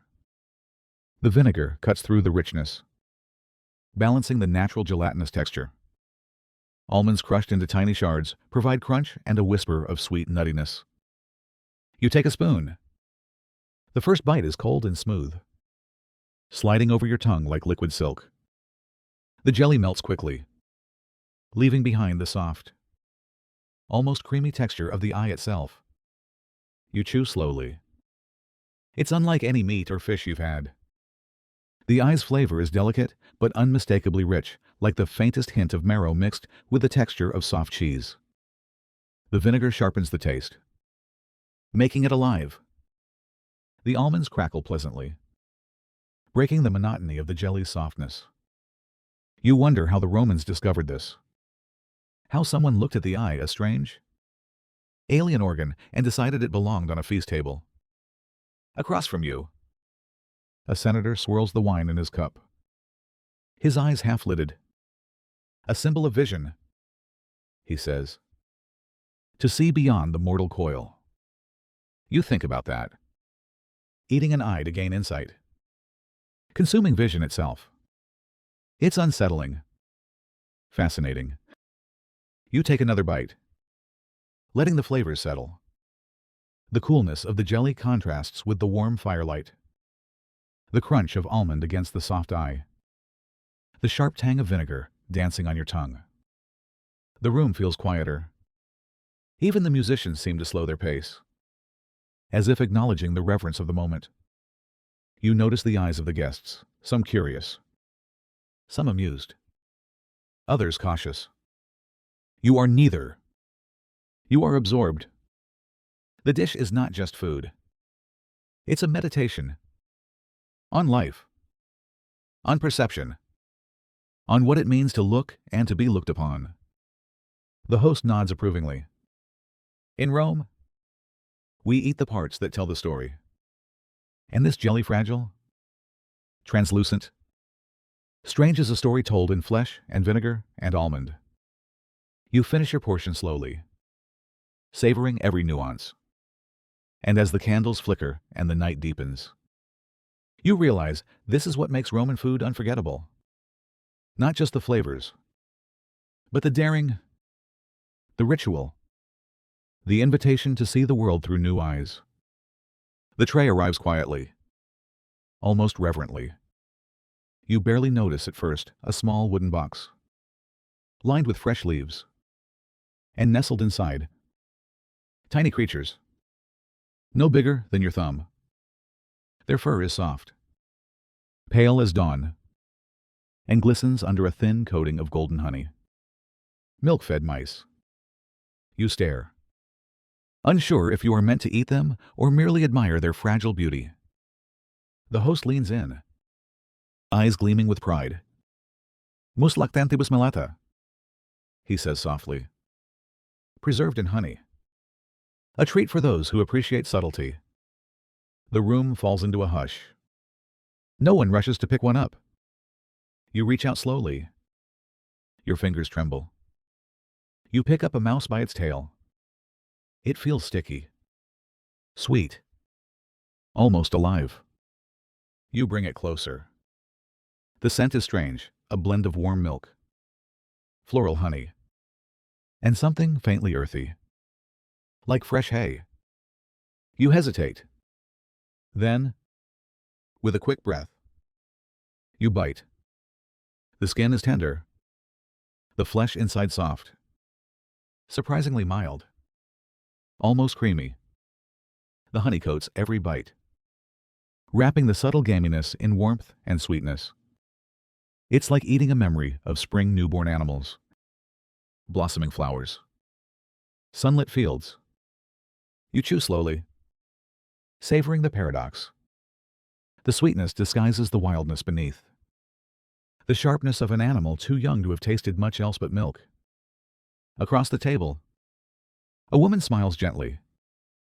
They say this dish teaches patience. To wait for sweetness in unlikely places. You nod, feeling a calm settle in your chest. Another guest dips his mouse into a bowl of crushed nuts and rosewater. The texture shifts crunchy, floral, sticky. The flavors mingle and dance. You take another bite. The honey's stickiness lingers on your lips. The faintest trace of warmth in your throat. It's soothing, comforting, yet strange. You wonder how many times this recipe has been passed down through whispers, through firesides, through hands that trembled with reverence and hunger. The host raises his cup. To beginnings, he toasts, and to sweetness found in the smallest of creatures. You drink, feeling the honey's warmth spread through your body. The mice disappear quickly, swallowed in quiet moments of contemplation. And as the night winds down, you realize this meal was never just about food. It was about transformation, about seeing beauty in the overlooked, about surrendering to history's strange, sweet embrace. You lean back. Your senses hum. And for a moment, You are not a guest. You are part of the story. The tray arrives with a gentle clatter. You barely notice at first the subtle shift in aroma. The way the room seems to lean in. Attentive. Then you catch the scent. Rich. Warm. Redolent with spices, cinnamon. Cloves. A whisper of black pepper and the faint, sweet tang of wine. Before you lies a shallow dish, glistening with a thick, dark sauce. Nestled within it are small, tender morsels, pigeon hearts, carefully seared until just browned on the outside, yet still soft and yielding within. Your host gestures toward the dish. Cordia columbae, in condimento vino aromatizado. He announces, pigeon hearts in spiced wine sauce. You lift your spoon and take your first bite. The sauce coats your tongue first, silky, warm. A symphony of spices dancing in harmony. The wine's sweetness balances perfectly with the pungency of cloves and the gentle bite of pepper. The meat follows a delicate, subtle richness that melts effortlessly. It is unlike anything you've tasted. The hearts are small, but packed with flavor, intensely meaty, yet tender and surprisingly light. Each bite melts into the next, the spice and wine elevating the natural taste of the organ. You chew slowly, savoring the mingling sensations. Around you, conversation has softened, the mood deepened. You notice how the sauce clings to the edges of the plate, glistening like liquid garnet, inviting you to savor every drop. You ask your neighbor how this dish came to be. She smiles. Pigeons were a delicacy reserved for the tables of the noble and the wise. Their hearts believed to carry the vitality of flight, the freedom of the skies. Another guest nods. In some circles, eating pigeon hearts was thought to grant courage and passion qualities of both warrior and lover. You ponder this as you dip your bread into the sauce, soaking up the last traces of the rich flavors. The wine warms your throat, mingling with the lingering spices. You take another bite. The contrast of the savory hearts and the sweet, spiced wine sauce creates a balance comforting, yet exotic. The texture is tender, almost velvety. Yet there's a subtle firmness that reminds you it is a living muscle. Once beating, now transformed. You look around the table. Guests nod and murmur appreciations, savoring the complex flavors and the intimacy of the dish. The host raises his goblet. To the heart, he says softly, for without it, none of this is possible. You echo the toast silently. As the meal winds down, you realize how much of this evening has been about reverence, reverence for life, for transformation, for the stories wrapped up in every bite. You lean back, the warmth of the wine and spices spreading through your body, and for a moment, you understand. Eating in ancient Rome was never just about hunger. It was about connection to the earth, to animals, to gods, to history itself. The next course arrives with a subtle flourish. A small roasting pan, still steaming, is placed carefully before you. The scent is earthy and smoky, layered with an unusual sharpness, like pine needles crushed beneath your fingers and warmed by fire. Inside the pan lies a whole hedgehog, its quills carefully trimmed away, the skin crisped to a deep amber. Its body is coated in a glossy glaze that glimmers as if sprinkled with droplets of morning dew. You lean in, breathing deeply. The glaze smells of pine resin sap collected from Mediterranean pines, boiled down and sweetened with honey and herbs. It is pungent but inviting, a scent that speaks of forest depths and ancient rituals. The host smiles knowingly. Erinachos asus cum resina pin.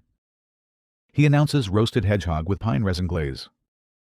You pick up your fork, hesitating for a moment as your eyes trace the delicate contours of the creature. It looks both wild and tame. A paradox of nature and nurture. You cut a small piece of the flesh. The meat is surprisingly tender, with a texture somewhere between rabbit and quail, firm but yielding. Moist but not oily. The pine resin glaze adds a sticky sweetness, offset by a resinous bitterness that lingers on the tongue. You taste slowly. The smoky flavor deepens with each bite, mingling with the subtle pine notes. There is a wildness here, a hint of earth and sap and summer sun filtering through dense woods. Around you, other guests murmur appreciations, their eyes half closed in contentment. You notice how the glaze clings to your fingers, sticky and fragrant. You lick a trace from your thumb and find it unexpectedly pleasant, sharp and sweet, with a hint of pine needles crushed fresh underfoot. The host explains how the dish is prepared. The hedgehog is caught in the early morning, when its muscles are still relaxed. The quills are carefully removed, and the carcass is marinated in a mixture of honey, wine, crushed herbs, and pine resin collected fresh from the trees. Then it is roasted slowly over coals of oak and olive wood, basted repeatedly with the glaze until the skin crisps and caramelizes. This method preserves the wild flavor while adding complexity and balance. You savor another bite, thinking of the forests where this creature once lived, the moss, the fallen leaves, the whisper of wind through the branches. This dish is a poem to nature, both fierce and tender. You feel connected, somehow, to the wildness that survives in the heart of the empire. The meal draws to a close. The candles burn low. The music softens, and you sit quietly, the taste of pine and honey still warm on your tongue, feeling the strange intimacy of a banquet that has offered more than food, it has offered a journey. By now, your tongue has traveled through half the empire. It has known salt and ash, blood and blossom, sweetness and bone. You thought you had tasted it all. But as the next dish is placed before you, golden, crisp, almost cheerful in appearance, you realize Rome still has one last whisper of surprise. 3 small fritters, each the size of a fig, lie in a shallow bowl drizzled with warm honey. Cracked black pepper has been scattered across their tops like falling ash. They shimmer gently in the low lamplight, their surfaces crisp and delicate, like fried lace. The host speaks softly now. Cerebellum agninum incrustum frixum cum mele et pipere. Lamb's brain, battered and fried, served with honey and pepper. You pause. It looks harmless, comforting, even like a street food sold near the baths or handed to children after temple days. But you remember what it holds. You pick one up with 2 fingers. It is light, far lighter than you expect. Still warm. The honey coats your fingers quickly, leaving a gentle stickiness. The smell is subtle fried dough, a touch of sweetness, and underneath, something richer, a shadow of iron, a murmur of meat. You bite. The shell shatters with a gentle crunch, releasing a soft, steaming center. The brain is smooth, softer than any cheese, warmer than any custard. It fills your mouth with a texture that is both comforting and unsettling, like biting into silk that turns liquid. Then comes the honey floral, golden, wrapping itself around the brain's richness like sunlight through fog.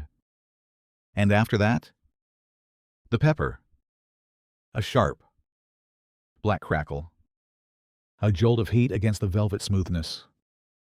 You chew slowly. The combination is absurd, beautiful, wrong, and yet perfectly right.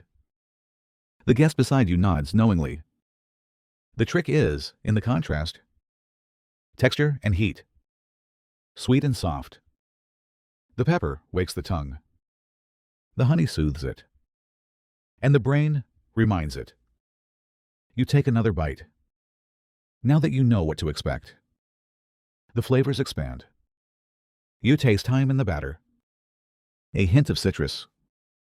The honey was infused, perhaps, with laurel. And the brain, oh, the brain, it no longer feels foreign. It feels decadent, deep, like something reserved only for the high priests or the last course of a long dream. The host tells you the preparation. The lamb's brains are soaked overnight in milk and vinegar, then rinsed, dried, and carefully pressed through a sieve. The puree is chilled, then shaped into balls, rolled in seasoned flour, dipped in batter made from spelt and egg yolks, then quickly fried in olive oil until golden. Honey is poured while still hot. Pepper is cracked fresh just before serving. Simple, but sacred. You ask why the brain? A woman across the table answers softly, because it is the seat of memory. To eat it is to remember, to forget, to become part of the thing you consume. Another adds, and because it's soft, vulnerable, like all of us. You feel it now. The heat in your chest, the sweetness on your tongue, the slight unease in your belly, reminder that pleasure and discomfort live in the same house. The last fritter waits. You savor it. This one you eat slower than the others. You let the pepper bite a little longer. Let the honey linger. You close your eyes. And for a moment, you are weightless, floating in oil and memory. When you open them, the platter is gone. Only the faint stickiness on your fingers remains. You lick it away slowly, respectfully, like finishing a prayer. The music starts again, just one flute now. The room is dimmer, softer, and you feel the full arc of the evening settle into place. From roasted mice to fried thoughts, from garum to gold. You've not just tasted Roman food. You've let Rome speak through your mouth. You think you're done. The table is quieter now. The guests recline deeper into their cushions. The laughter is lazier, wine-stained and soft. The lamps burn lower, the oil within them sloshing gently as servants move through the shadows. You're full, perhaps too full, and your tongue feels like it has traveled the map of the empire and returned with stories too large for words. Then comes one more tray. Steam curls up from it like incense. You sit up slightly, curiosity tugging at your ribs. Laid out before you are a row of pale, folded bundles round, almost like dumplings, each glistening under a glaze of oil and herbs. The skin is delicate, wrinkled in places, slightly translucent. They sit in a shallow bed of warm wine reduction, thickened with barley starch and speckled with black pepper. The host doesn't introduce it this time. He simply waits. And then a guest across the table leans in and whispers, "Uterus," from a young sow, stuffed with pine nuts and chopped leeks. You blink. Not liver, not brain, not stomach. Womb. You glance down at your portion. It's small, no larger than your palm. The outer membrane is taut, but tender. You prod it with your spoon. It yields softly, like pressing into the inside of your cheek. You cut into it. The skin parts with a faint sigh. Inside, the filling spills out in a slow motion, tumble-steamed leeks. Their greens vibrant and soft, toasted pine nuts. Golden and oily, bits of fig and ground mustard seed clinging to the corners. There's also something else, a creamy paste that smells of melted fat and crushed coriander. You take your first bite. The skin is the first surprise. It melts. Not chewy, not tough, just delicate, almost ghostly. The filling is rich but bright, the leeks sweetened slightly by the figs, the pine nuts adding crunch. And underneath it all, a smooth, Unctuous flavor that reminds you of marrow and milk combined. The spices bloom late. A whisper of black pepper. A tingle from the mustard. The coriander hums like low thunder in the background. It's subtle, refined, and strangely emotional. Across from you, a man with ink on his fingertips speaks without looking up. In old days, they served this at weddings. The womb, a vessel of life. The pine nut, a seed. The leek, a symbol of strength. Another adds, and also funerals. Because all things begin and end inside something soft. You take another bite. It tastes like ceremony. There's something intimate about it. Something you don't expect to feel with food. The idea that you're not just eating a dish, but participating in a myth. That you've been given permission to taste the boundaries of existence. You close your eyes for a moment. The flavors linger warm. Vegetal, nutty, slightly sweet. The sauce is heavy, almost brooding, pulling the lighter ingredients down into itself like memory sinking into sleep. You wonder who first thought to cook this. Who looked at this organ not hidden, but avoided and thought, no, there is something beautiful here. Something we can honor. You finish slowly, not out of hesitation, but reverence. Every bite feels like a step deeper into the quiet, into understanding that Roman cuisine was never about simplicity or indulgence. It was about expression, power, mystery, transformation. Your host, seeing your empty plate, lifts his cup in silence. You nod. And as you sip your final mouthful of wine, still warm, still scented faintly with anise and resin, you feel something settle within you. Not fullness, not even satisfaction, but awe. You've begun to think the feast is over. The warmth of wine is behind your eyes. Your limbs are heavy with contentment. Even the conversation has softened into lullaby. A few guests are reclining more than sitting. Someone hums a folk tune from Numidia under their breath. Then you hear it. A gentle hiss? Not from fire. From the grill? One final course. A boy steps forward, carrying a flat, wide stone plate still hot. Still sizzling? Upon it, arranged in tidy rows, are laurel wood skewers, and on each skewer, insects. Not mashed, not hidden, not disguised. Whole, roasted, glossed in thick, dark honey that bubbles around the edges. You count them, perhaps 8 on each stick. Beetles, crickets, 1 or 2 with iridescent wings still clinging to their backs like cracked glass. Their legs are curled, bodies tight from the heat. But they shine. They shine like lacquered fruit under torchlight.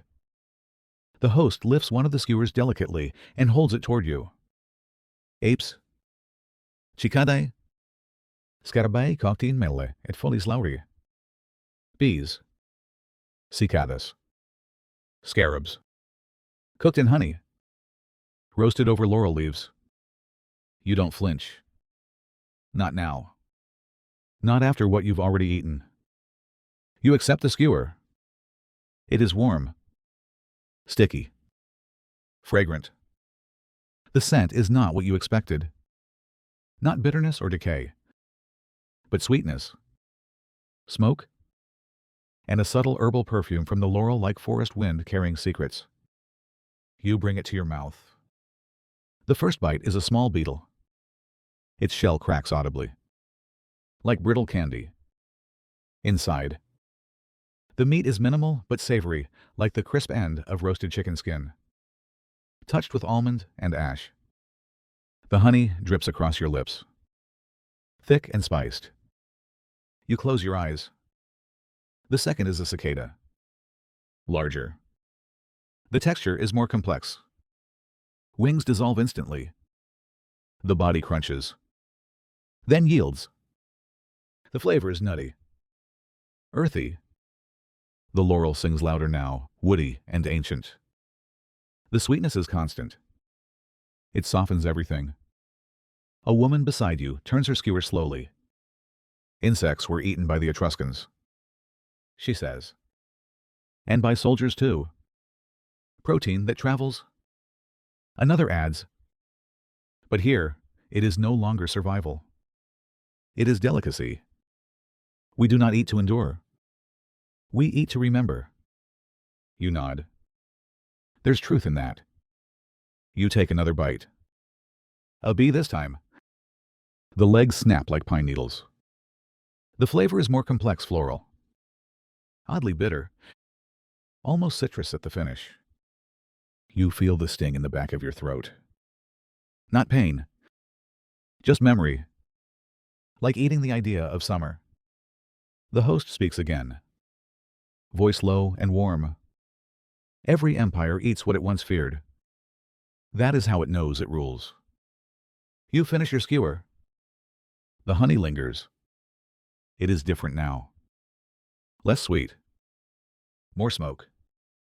You lick your fingers and taste charred laurel. Toasted shell.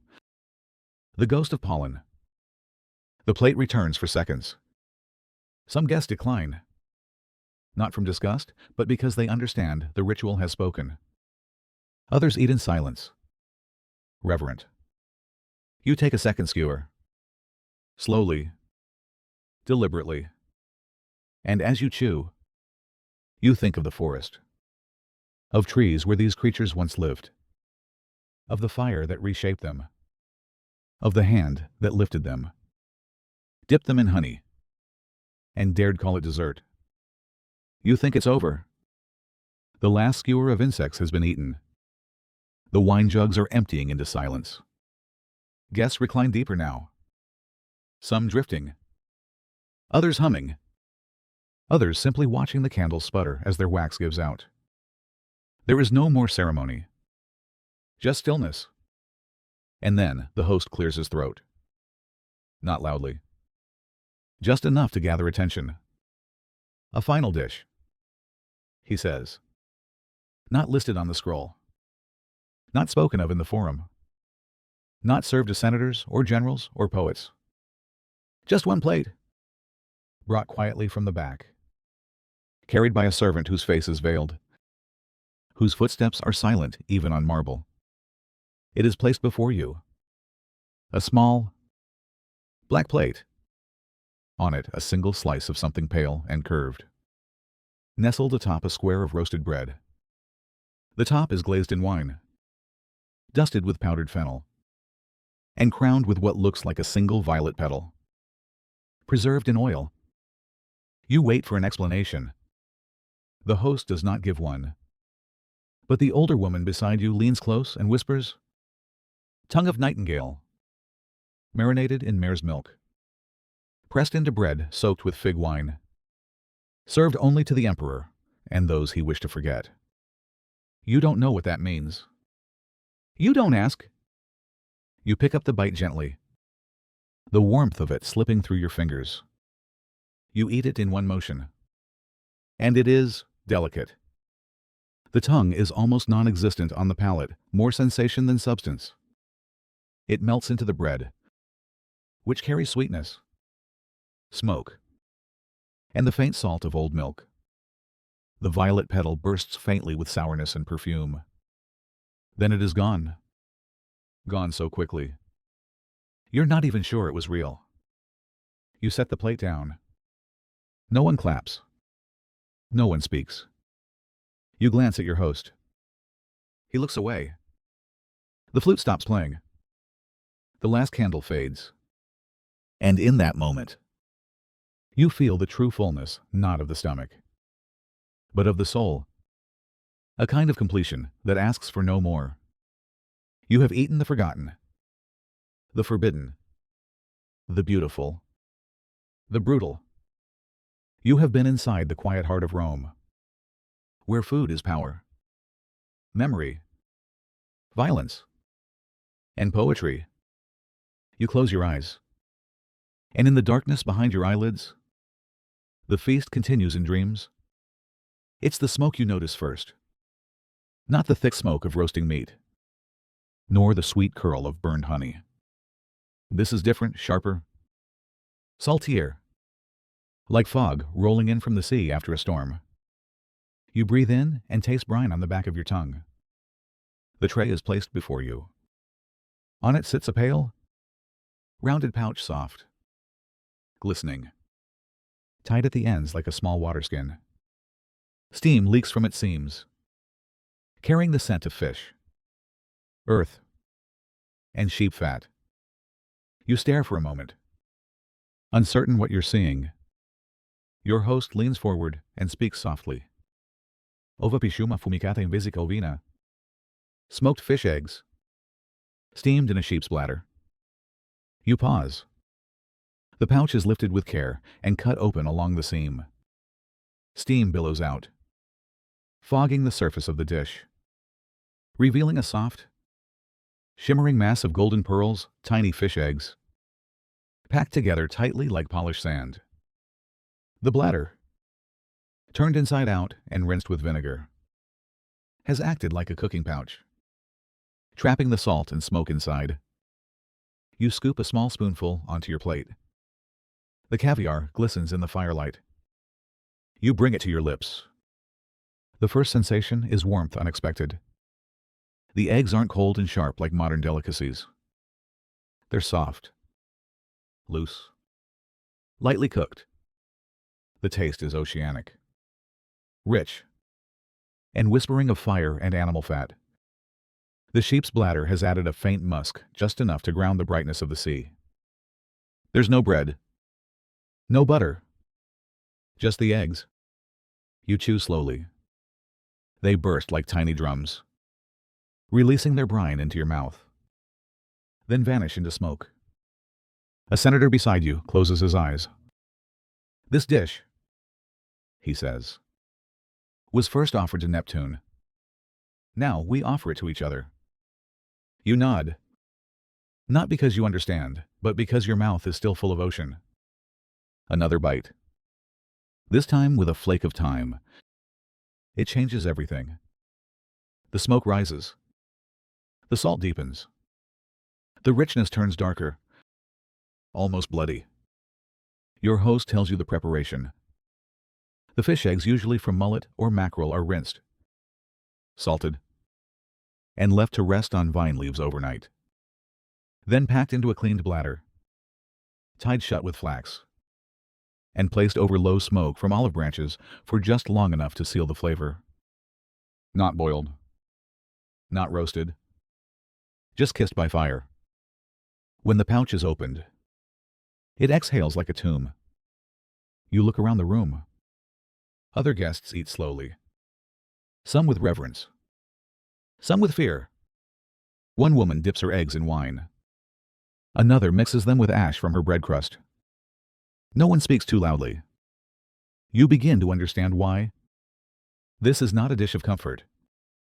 It's a reminder of the sea, of death, of preservation, of how Rome takes what nature offers and teaches it to behave. You finish your portion. The pouch is carried away, and you sit in silence, the taste of smoke and salt still clinging to your teeth, as if you've swallowed part of a shipwreck. You didn't expect to taste the sea again. Not after the smoked fish eggs. Not after the honeyed mice and sheep brain fritters.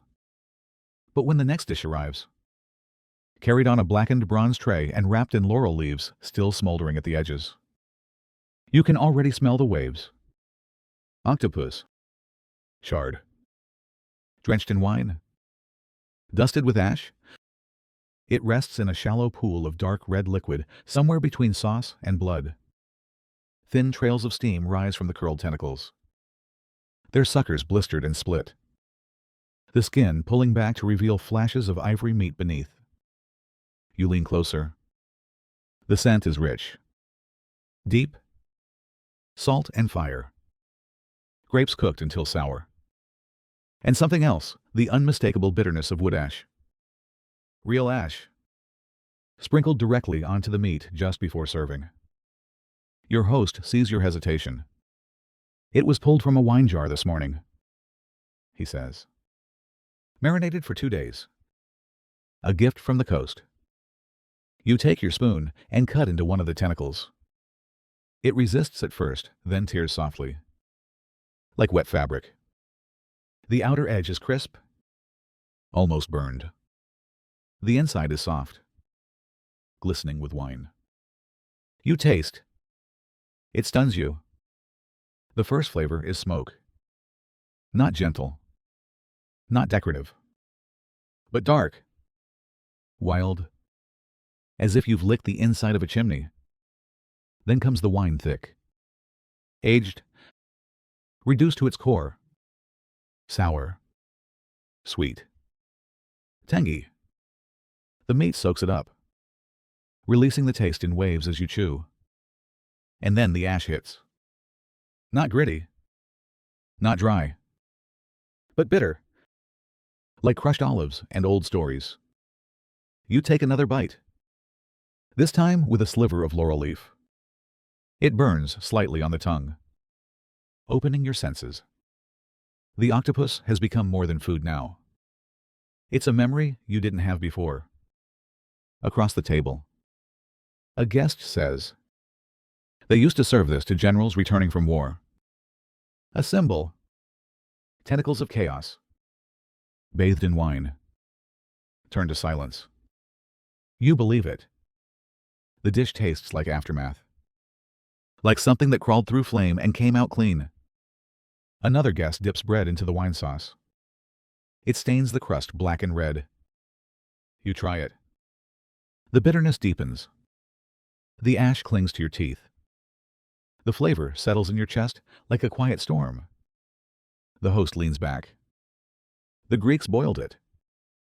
The Carthaginians dried it. But he lifts a piece between his fingers. We chair it. We teach it pain. You understand what he means. Rome does not soften the world. It bends it. Reforms it. Burns it down and eats the ashes. You finish the dish slowly. The flavor of the sea now mingling with fire and wine. Your hands slightly stained. Your lips sticky with smoke. And somewhere inside you a new silence takes root. The next plate is quiet. No steam. No perfume of honey or garum. Just a soft, pale mound in a shallow dish, surrounded by a smear of thick cream and a dusting of something green and fragrant. You blink twice before your brain catches up with what your eyes already know. Testicles. 2. To be precise. Small. Oval. Lightly seared. And crusted with crushed fennel seed. They rest side by side like twin moons in a field of barley. Your host does not make a show of it. He simply watches. You glance at the crust rough. Toasted.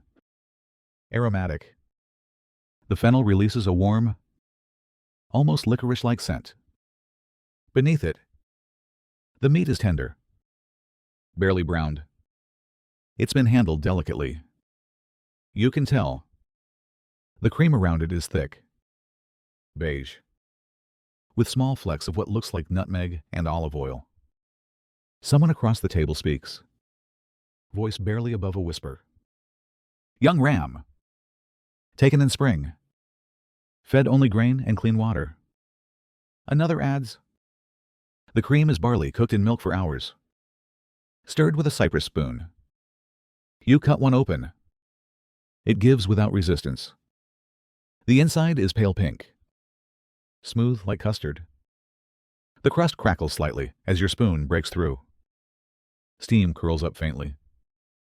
Scented with toasted fennel and fat. You bring it to your lips. And bite. It's soft. Utterly soft. The texture is like silken tofu or egg yolk that's just barely set. It doesn't chew. It collapses. The flavor is rich and warm, but subtle. No gaminess. Just the taste of cooked flesh made elegant through patience. Then the fennel arrives. Sharp. Sweet. Medicinal. It crackles in your mouth, grounding the softness with texture and contrast. And finally, the cream. Barley. Milk. Salt. Thyme. It coats everything: tongue, teeth, memory. It's not sweet, but carries the warmth of something motherly. Something you might have tasted in the first meal you don't remember. You take another bite this time, dipping the meat into the cream first. Now the textures merge. The crust meets the grain. The soft center melts into the warm porridge. Your tongue floats. Someone beside you murmurs. Romans believed eating these gave you strength. Not brute strength. The other kind. You don't ask what they mean. You understand? The dish is not loud. It's not made to shock. It's made to quiet you. To make you listen to your mouth again. To remind you that luxury can be silent. 2. The host lifts his spoon and says simply, "This is not indulgence. This is control." You believe him? Because no one screams over a plate like this. You finish slowly. One bite. Another. The barley clings to your throat. The fennel stays on your breath. And when the plate is taken away, you feel lighter, not because you've eaten less, but because the dish asks nothing from you except that you be present. And in Rome, that is rare. It's cold. Not the air, your next dish. A shallow bronze bowl, rimmed with waxy fig leaves, filled with a pile of glistening shapes that look like nothing at first. Just lumps. Soft. Gray. A little slimy. But then you see the curve. The spiral. The subtle shimmer of olive oil catching candlelight. Snails. Cooked. Cooled. And dressed in green. Tiny leaves of cilantro are scattered across the top. Bright and sharp. Crumbles of soft goat cheese melt against the warmest parts of the dish, pooling gently into white streaks. You lean in. The smell is unexpectedly fresh. Herbal. Citruse. With an earthy undertone like whetstones after summer rain. Your host says nothing. Just nods. You take a spoon. One snail. Soft. Plump. No larger than a marble. It slips onto your tongue with almost no resistance. You chew slowly. The texture is chewy, but not rubbery. More like a cross between mushroom and oyster. The flavor. Subtle. Earthy. Clean. Then the goat cheese hits. Creamy. Tangy. Rich. And finally, the cilantro green. Bitter. Electric. You pause.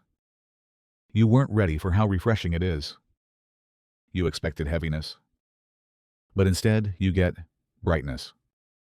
A dish that doesn't weigh you down, but lifts you just slightly above the floor.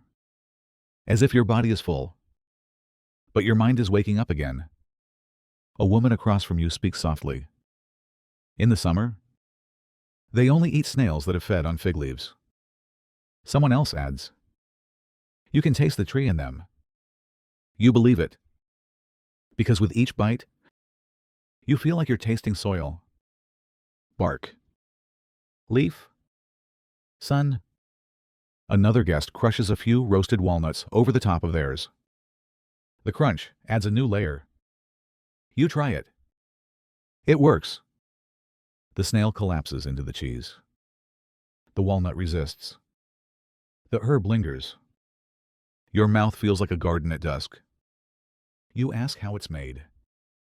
The snails are soaked in wine overnight, then simmered briefly with leeks and garlic. Cooled. Tossed in olive oil. Set in a stone bowl for an hour. then topped with goat cheese from the Alban Hills and cilantro cut just before sunset. A dish of slowness, of care. No fire, no smoke, just water and patience. You take your time finishing. Not because you're unsure, but because this is the first thing that feels kind. Everything before was challenge. This is invitation. The host smiles when he sees your empty bowl. Balance, he says. And he's right. Because the snails did not try to impress you.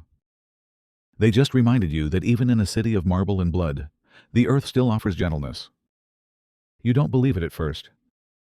The dish is placed gently in front of you on a flat terracotta slab, sprinkled with something that looks like coarse spice, dark brown, flecked with green and gold. Beneath the layer is a bed of wilted cabbage leaves, their edges seared, their centers still damp with oil. The scent rising from the plate is odd, sweet, but musty, like herbs drying in a dark room, like old books soaked in fig syrup. You stare at the crumble. What is it? You ask softly. The host answers without drama. Lizard. Desert kind. Salt-dried. Crushed by hand. Finished in fig oil with mountain cabbage. You don't move. You look again. The crumble isn't uniform. There are tiny bones. Bits of skin. The occasional curved scale. All of it roasted until brittle. Then broken down with a mortar and pestle. It covers the cabbage, like ash fallen on leaves after a ritual fire. You pick up your spoon. Scoop gently. One bite. The cabbage is soft. Warm. Slightly bitter. It folds against your tongue like cooked lettuce. Then the lizard hits. It's dry at first. Then it melts. The taste is wild. Like jerky soaked in resin. Salty. But not aggressively so. Earthy. Sharp. There's a trace of smoke, as if it remembers a fire that's long gone. And the fig oil. Sweet. Slippery. It catches all the edges and rounds them off into something strange and almost soothing. You chew slowly. The texture is the hardest part. The bones crunch. The skin resists. But somehow, the bitterness of the cabbage and the sweetness of the oil pull it all together. You take another bite. The flavor deepens. Now you taste the rosemary, the sage, the iron in the blood, the ghost of sunburnt rock where the lizard once ran. A guest next to you speaks without looking up. In the south, they say the desert lizard holds the heat of the gods. Eating it is like swallowing a flame, slowly. Another adds, it was once medicine. Now it's memory. You eat in silence. You don't love it. But you don't stop. Because it's honest. There is no disguise here. No flower petals or glaze. Just a creature. Broken down. Offered back. You begin to respect it. The way it demands attention. The way it carries the taste of the land that birthed it. You ask how it's made. The lizards are caught during the dry season. Gutted. Washed with vinegar. Rubbed with mountain salt. Then hung in cloth sacks over smoldering olive wood for 5 days. Once dried, they're pounded until they crumble. The mixture is then tossed with fresh fig oil and spread over hot cabbage leaves. A poor dish, turned sacred by time. You take your final bite. The crumble clings to the roof of your mouth. You let it rest there, feeling the last bits of salt and ash dissolve. The plate is cleared. No applause. No comment. Just quiet respect. And as you breathe out, tasting the last trace of lizard on the back of your tongue, you feel like you've eaten something older than Rome. It's the color that confuses you. Not white. Not golden. Gray. A shallow bowl of custard.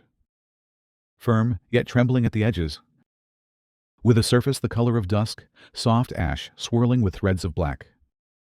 Around the rim, faint streaks of olive oil and something darker, almost smoky, stain the ceramic like brushstrokes. You look at your host. He says nothing, just gestures gently. A whisper passes from one guest to another. La coctum cum cepa ustulata, yecinere. Cooked milk. With burnt onion and ash. You pick up your spoon. The custard resists slightly silken but dense. A clean cut leaves a shallow well where warm milk begins to seep. Steam rises slowly. You bring it closer. It smells confusing. Not sweet. Not savory. A hint of caramel. A sharpness. A whisper of something burned. You taste, and the flavor is like falling. First, it is familiar, the smooth, rounded warmth of milk thickens slowly over fire. Like rice pudding with no grain. Then comes the onion, not sharp, but deep, blackened, transformed into something quiet and dark. A presence more than a taste. Finally, the ash. Bitter, metallic, soft as dust. It coats your tongue, then vanishes, leaving only the memory of something ancient, something extinguished. You take another bite. Now it blooms. The custard is warm. The edge is cool. The texture is perfect, solid enough to stand, soft enough to surrender. You let it melt without chewing. Someone beside you stirs theirs gently, mixing in the oil. The onions are burned in lamb fat, then scraped into the milk before thickening. Another guest adds, ash comes from fig branches. Only fig. Nothing else will do. You nod. Because this dish tastes like endings. The end of a long day. The end of a fire. The end of something soft that once was sweet. You ask how it's made. The milk is cooked low and slow with bruised bay leaves. The onions are roasted whole until the skin collapses into black lace, then pressed into the milk through fine cloth. Ash collected from a figwood fire that's burned dry is added last. A single pinch. No more. The custard is then set over warm water, never boiled, and served before it cools completely. It's not dessert. It's reflection. You finish your bowl slowly. Each bite leaves less ash on your tongue, more silence in your chest. Across the room, someone weeps gently, not from sadness, but from something older, something released. You set your spoon down. The host raises his hand, palm open, not in celebration, in stillness. You understand, because this is the kind of dish that doesn't ask for pleasure. It asks for memory. And for a moment, you feel like you're eating the last glow of a dying fire. You thought the sea had already spoken. Through oysters and snow, fish eggs and smoke, octopus and wine. But when the next bowl is placed before you shallow, wide, carved from dark stone, you realize the ocean still has more to say. Sea urchin stew. The surface ripples faintly, golden brown with streaks of red oil. Tiny bubbles cling to the edges. You see slivers of garlic floating lazily across the top. And at the center, a soft orange bloom. The urchin roe. Delicate. Bright. Fragile, like the inside of a secret. You lean in. The scent is deep. Not sharp. Not fishy. It smells like the breath of tide pools at sunset, salt and stone, and something sweet left behind by the waves. And beneath it all, garlic. Burnt slightly. On purpose. A bitterness that makes your mouth water. You take your spoon and stir gently. The roe collapses immediately, folding into the broth with a silky motion that reminds you of melting butter. The stew thickens slightly. The color darkens. Cracked pepper rises to the surface, black dots dancing like ash on honey. You take your first sip. Warmth, then salt, then depth. The sea urchin is soft, almost creamy, with a flavor like sunlight through water, rich, buttery, but also mineral. The garlic follows like a shadow, not overpowering, but steady.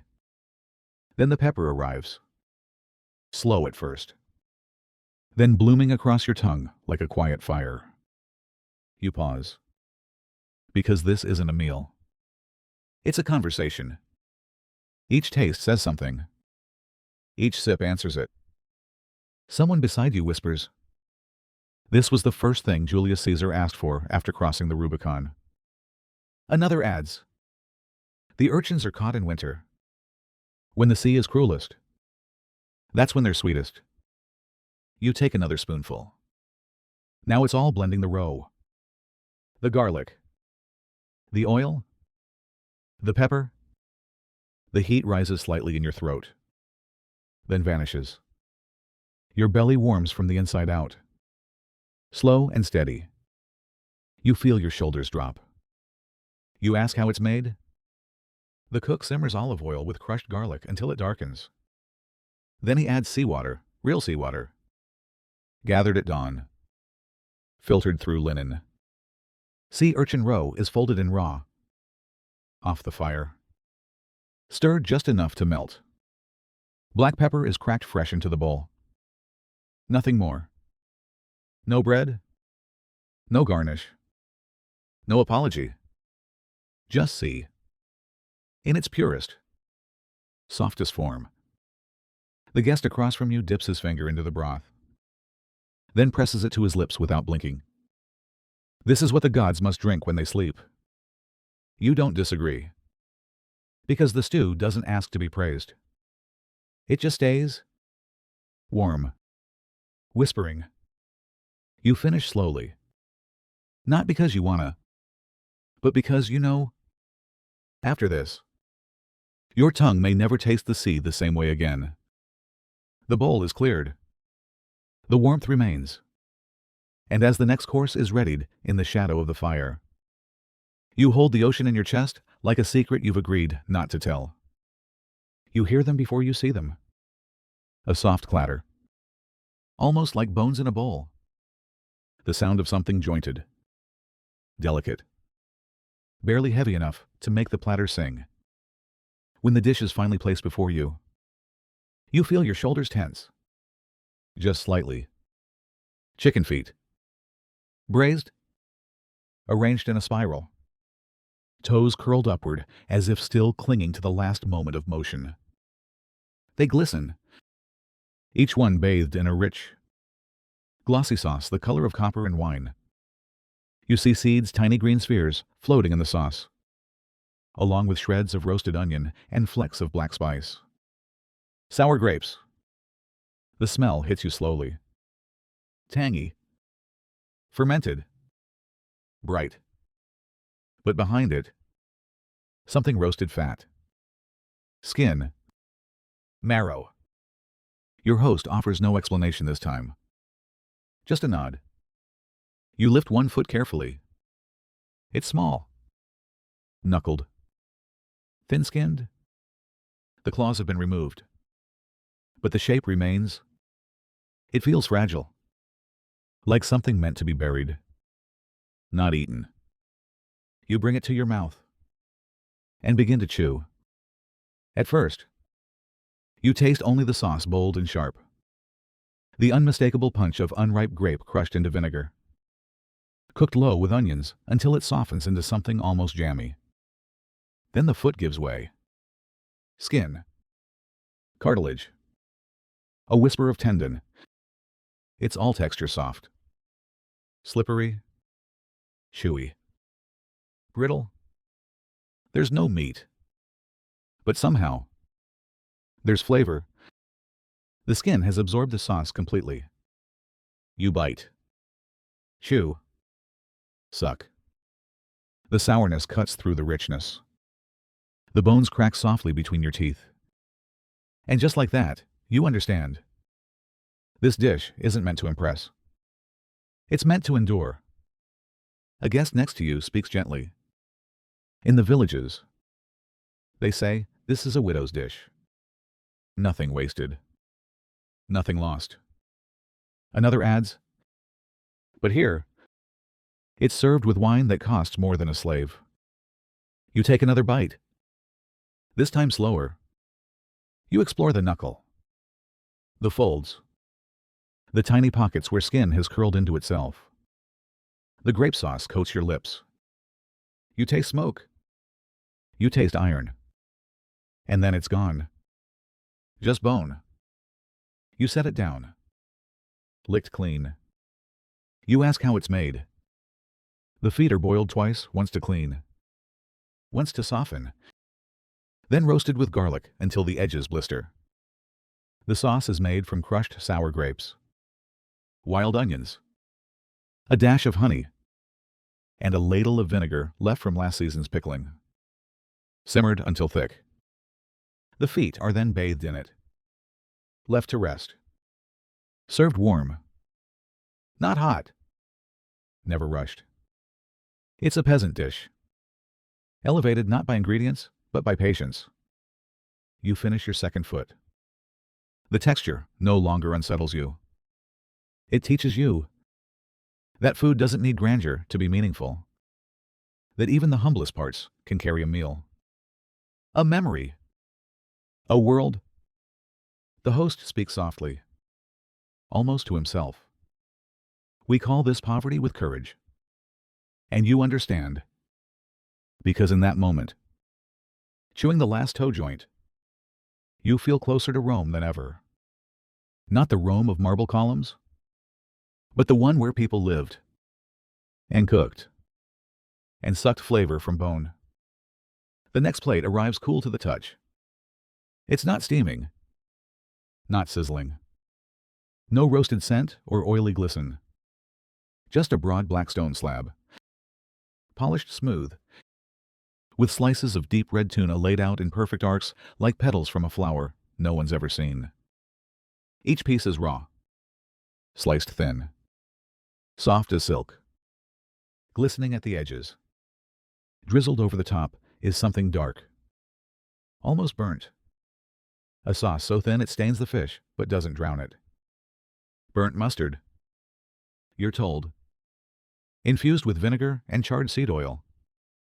And at the center of the plate, a small pile of pomegranate seeds, bright as rubies, trembling with juice. You hesitate. You've eaten many strange things tonight cooked, dried, fermented, boiled in animal organs, but this feels intimate, uncooked, unhidden. You take your first slice with your fingers. It folds gently. Cold.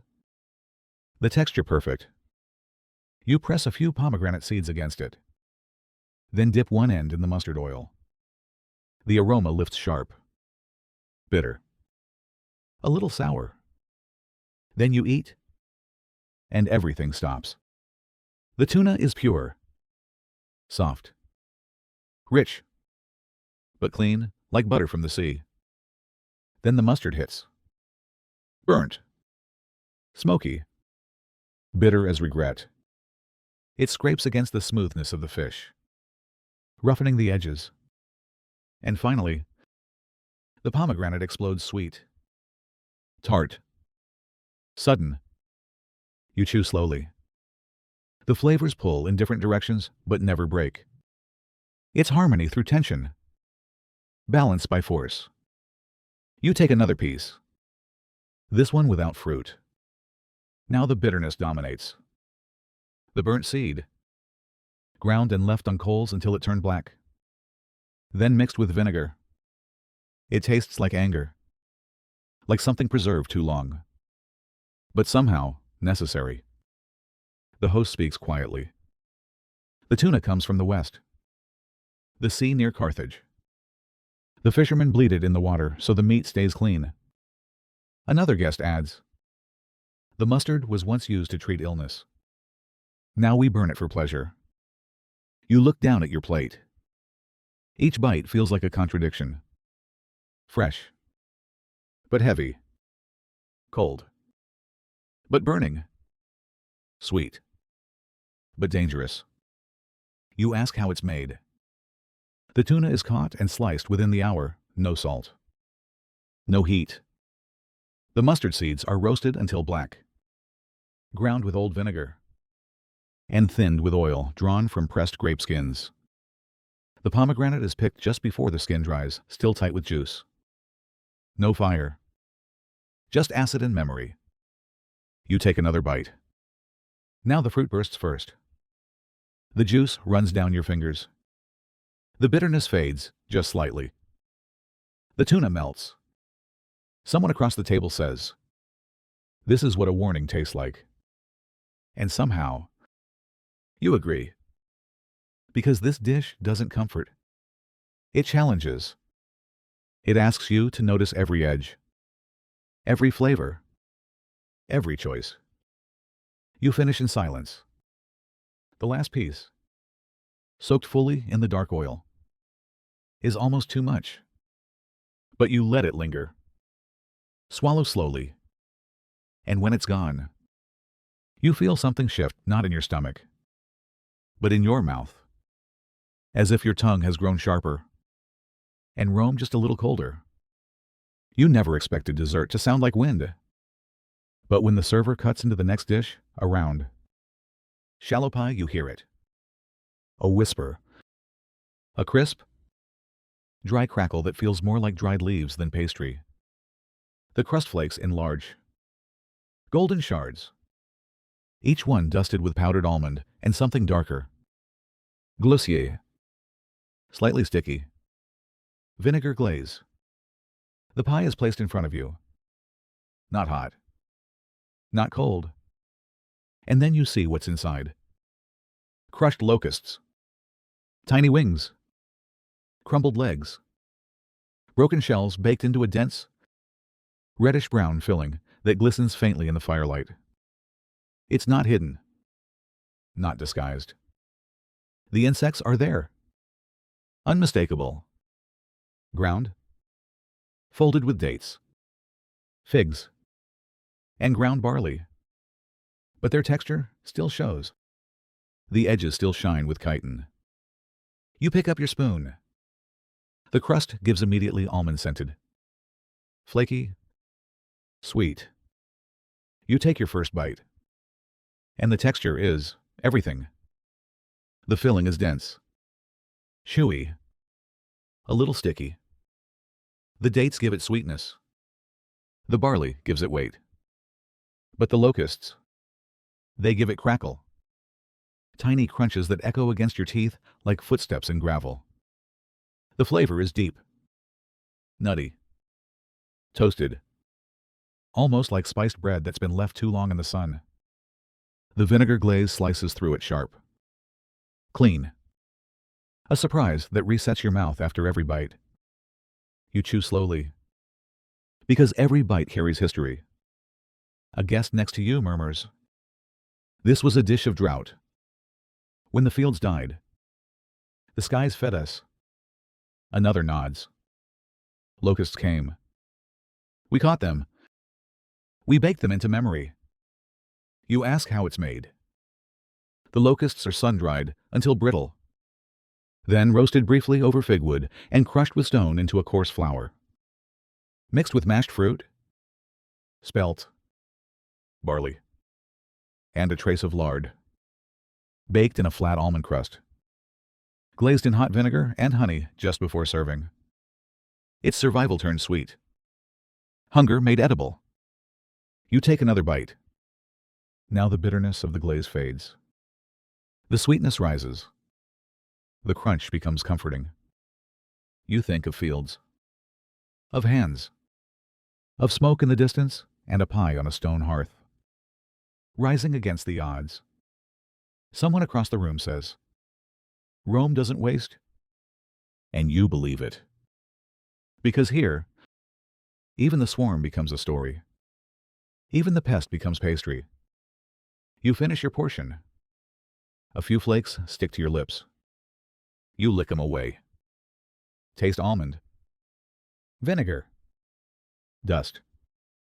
And as the platter is cleared, and the night sinks deeper into silence, you realize you've eaten everything. From the highest feast to the lowest hunger. From brains to wings. From ash to honey. And still Rome has more. But for now, you are full. And the taste of locust lingers not as fear, but as grace. The next dish doesn't arrive in a bowl or on a tray. It arrives folded. A small parcel tied with twine. Warm to the touch.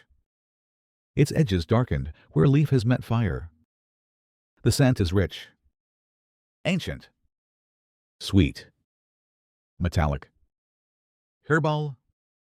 Something wild beneath something green. The server unties the twine. Steam escapes. And inside, a slice of boar liver. Thick. Deep reddish brown. Surrounded by fig leaf. Now soft. Charred at the tips. Glazed faintly with olive oil and what smells like pomegranate molasses. You stare. Liver is not new to you. But here, it feels different. Wrapped. Hidden. Almost sacred. You take your knife. Cut gently. The meat resists firm. Smooth. Dense like pressed clay. The fig leaf sticks slightly to the blade, releasing a smell that reminds you of smoke. Sugar. And soil. You take a bite. The fig leaf collapses like paper. The liver is strong. The flavor is unmistakable. Rich. Dark. Bloody, but not raw. Just alive.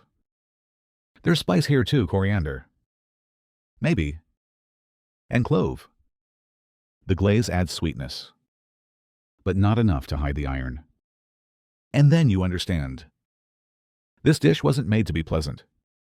It was made to be honest. Someone beside you chews slowly and murmurs. Boar liver was offered to Mars before war. Burnt. Wrapped. Eaten cold by generals. Another adds.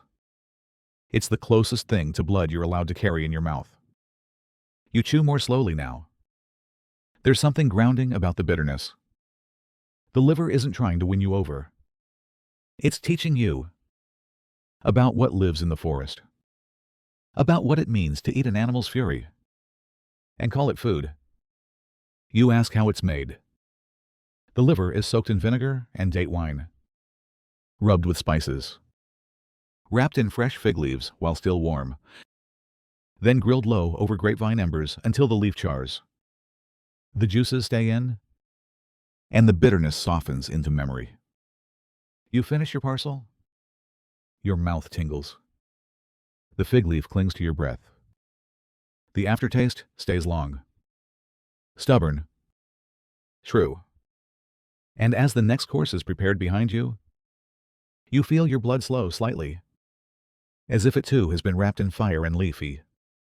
They look like pebbles at first, laid carefully in a black clay bowl.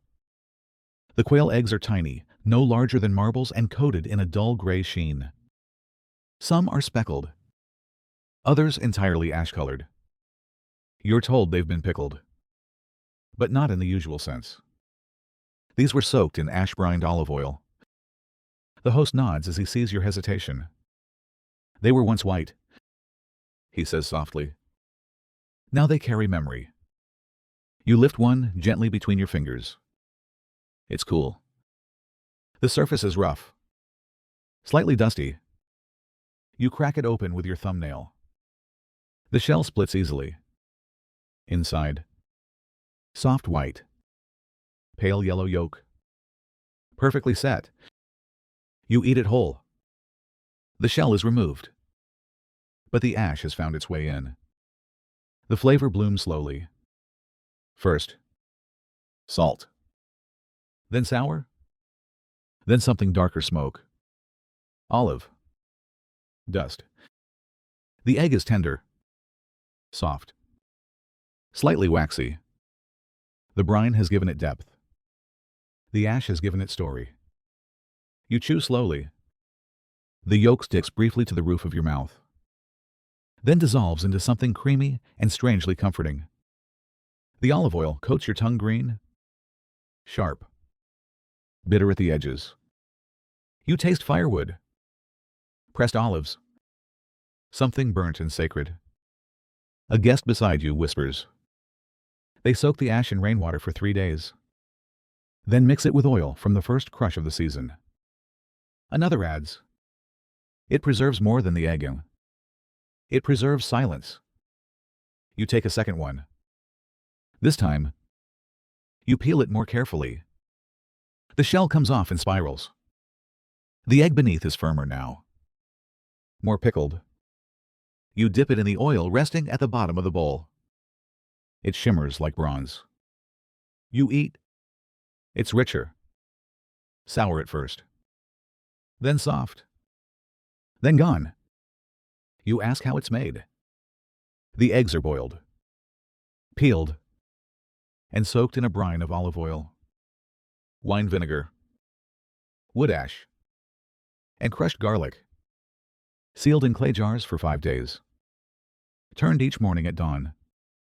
Served cold. Unapologetically quiet. No garnish. No sweetness.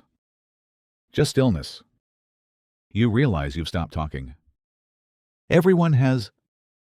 The eggs have stilled the room. You finish the last one with your eyes closed, letting the flavor settle, letting the olive oil coat the inside of your mouth like memory, letting the ash remind you that everything, even an egg, carries the weight of fire. They serve it cold, not chilled like snow, but cool like polished marble that's been resting in shadow all day. You don't realize what you're looking at until the plate is already in front of you. Tongue. Sliced thin, almost translucent at the edges, folded gently like cloth, draped in a soft amber glaze that catches the lamplight and refuses to let go.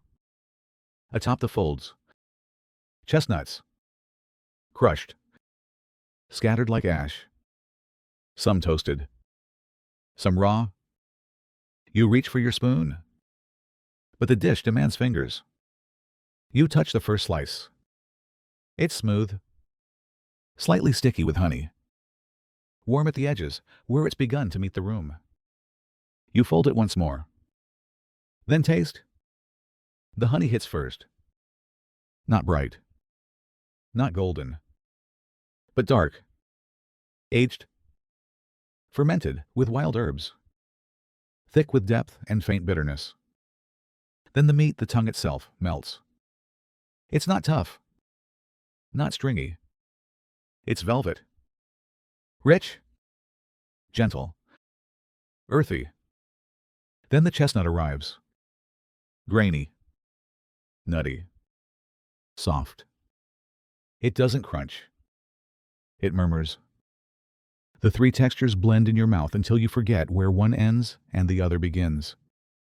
You breathe out, and the aftertaste is oddly floral, almost like lavender. But not quite. Someone beside you speaks without lifting their eyes. They cook it for hours in broth made with dates and dried flowers, then leave it under stone. To think. Another adds. It is served cold so you can taste its memory, not its pain. You take another piece, this one with more chestnut. Now you notice the smoke. The nuts were roasted over pine. The bitterness lingers in the corners of your mouth, balancing the sweetness. The tongue deepens, thickens, becomes more confident. You ask how it's made. The tongue, usually calf or young ox, is soaked in vinegar, then simmered slowly in a broth of fig leaves, anise, and dry wine. Once tender, It is pressed under stone to flatten, cooled, sliced thin, and glazed with honey, boiled with herbs and garlic.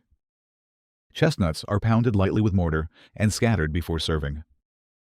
It is not a loud dish, but it is not modest either. It is memory, dressed in sugar and silence. You finish slowly, letting the honey cling to your teeth, letting the chestnut leave its warmth in your throat, letting the tongue remind you of every word you've ever swallowed. The fire has burned low now. Only coals remain red, cracked, breathing faintly. From the embers, they lift the next dish. A shallow clay pan, lined with darkened leaves and the soft hiss of steam rising from vegetables that look like bulbs of white stone. Fennel, small, whole, roasted until their skin turns black at the tips, and their insides surrender. You lean forward. The smell is surprising. Not just herbal, but sweet, smoky, rich, caramelized, and threaded through it all, unmistakably, is goat fat rendered and basted over the fennel as it roasted directly in the ash. You watch as the cook spoons a bit of the fat over the dish one last time. It gleams, then disappears into the folds. You take your spoon and lift one of the bulbs. It shivers slightly. The outer skin flakes away like papyrus. Inside, the layers are soft, translucent, golden.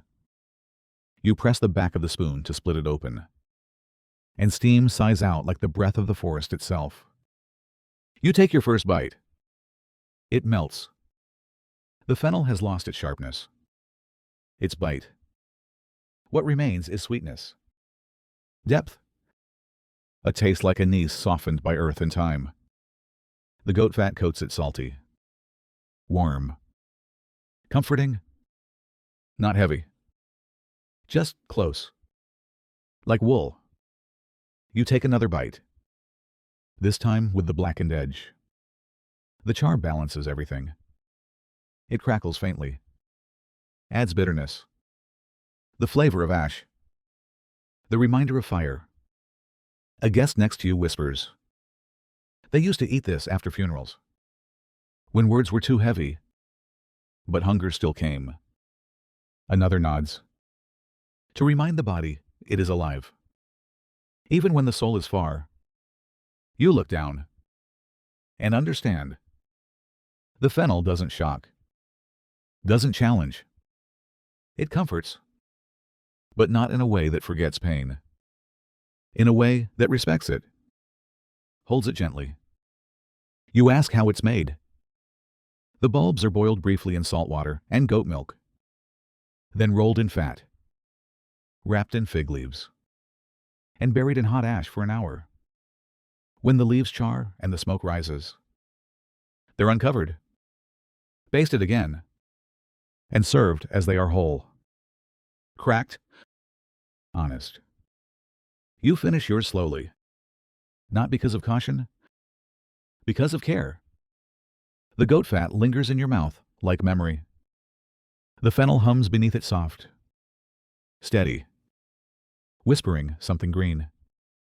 And as the last spoonful disappears, you find yourself wanting nothing more than silence, just to let the warmth settle, and listen to the taste speak. They bring it in on a narrow wooden board, still stained from age and smoke. Laid across the center, 5 slender sardines. Silvery, glistening. Not cooked. Not raw. Cured.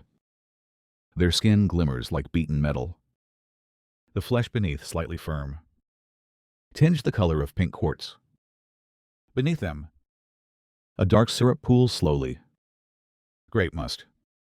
Smoked. It's thick, nearly black, with a shine like lacquer.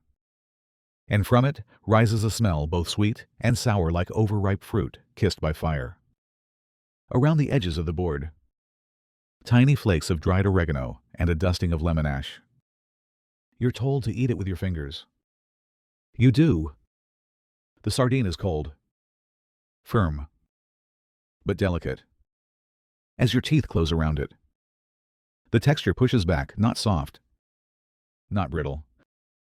The salt comes first. Intense, clean, sharp.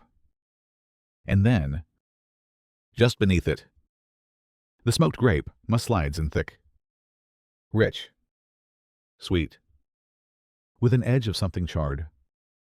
You chew slowly. The contrast is unlike anything else. The sardine oceanic, dense with flavor, almost metallic. The musk dark, fruity, sticky with the memory of flame. Together, they taste like dusk. Another guest dips his fish into the syrup again before finishing it. This was a sailor's dish, he murmurs. Salt for the sea. Grape for the sun they'd never see again. You believe it, because this dish feels like something eaten by lamplight. In silence. Before a storm. You take your second sardine, let it soak longer in the syrup. This time, the sweetness arrives first. Grapes fermented until they collapsed. Then boiled with herbs and smoked over almond wood. The aftertaste is almost like molasses, but with something older inside it. You ask how it's made. The sardines are cleaned, gutted, layered in coarse salt and left beneath stone for 2 days. Then rinsed in white wine, laid flat in oil to rest.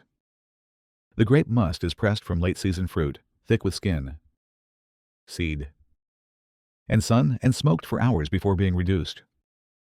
No heat touches the fish, but time does. The host speaks softly. It's a dish for remembering what's left behind, and what still lingers. You finish the last sardine slowly, letting the syrup coat your lips. It tastes like salt and smoke and sweetness that should have vanished days ago, but stayed. It trembles when placed before you, not from movement, but from memory. A shallow bowl of clear, quivering jelly no more than a few fingers deep, filled with faint strands of tendon suspended like threads in water. At first glance, it looks like something unfinished, something that forgot to become solid. But then the scent rises. Leek. Warm. Sweet. Cooked down into oil until it turned gold. It floats on the surface. Thin rivers of green winding through the glassy surface like veins under pale skin. You tilt the bowl. The jelly shivers again. You dip your spoon. The jelly resists at first springy, elastic, then breaks. Your spoon comes up with a tangle of clear, glistening strands. Cow tendon. Long simmered until soft. Cooled until set. It smells faintly of broth, bone, and earth. You take your first bite. It's cold, smooth, quiet. The jelly melts slowly, leaving behind the texture of tendon delicate, gelatinous, but structured.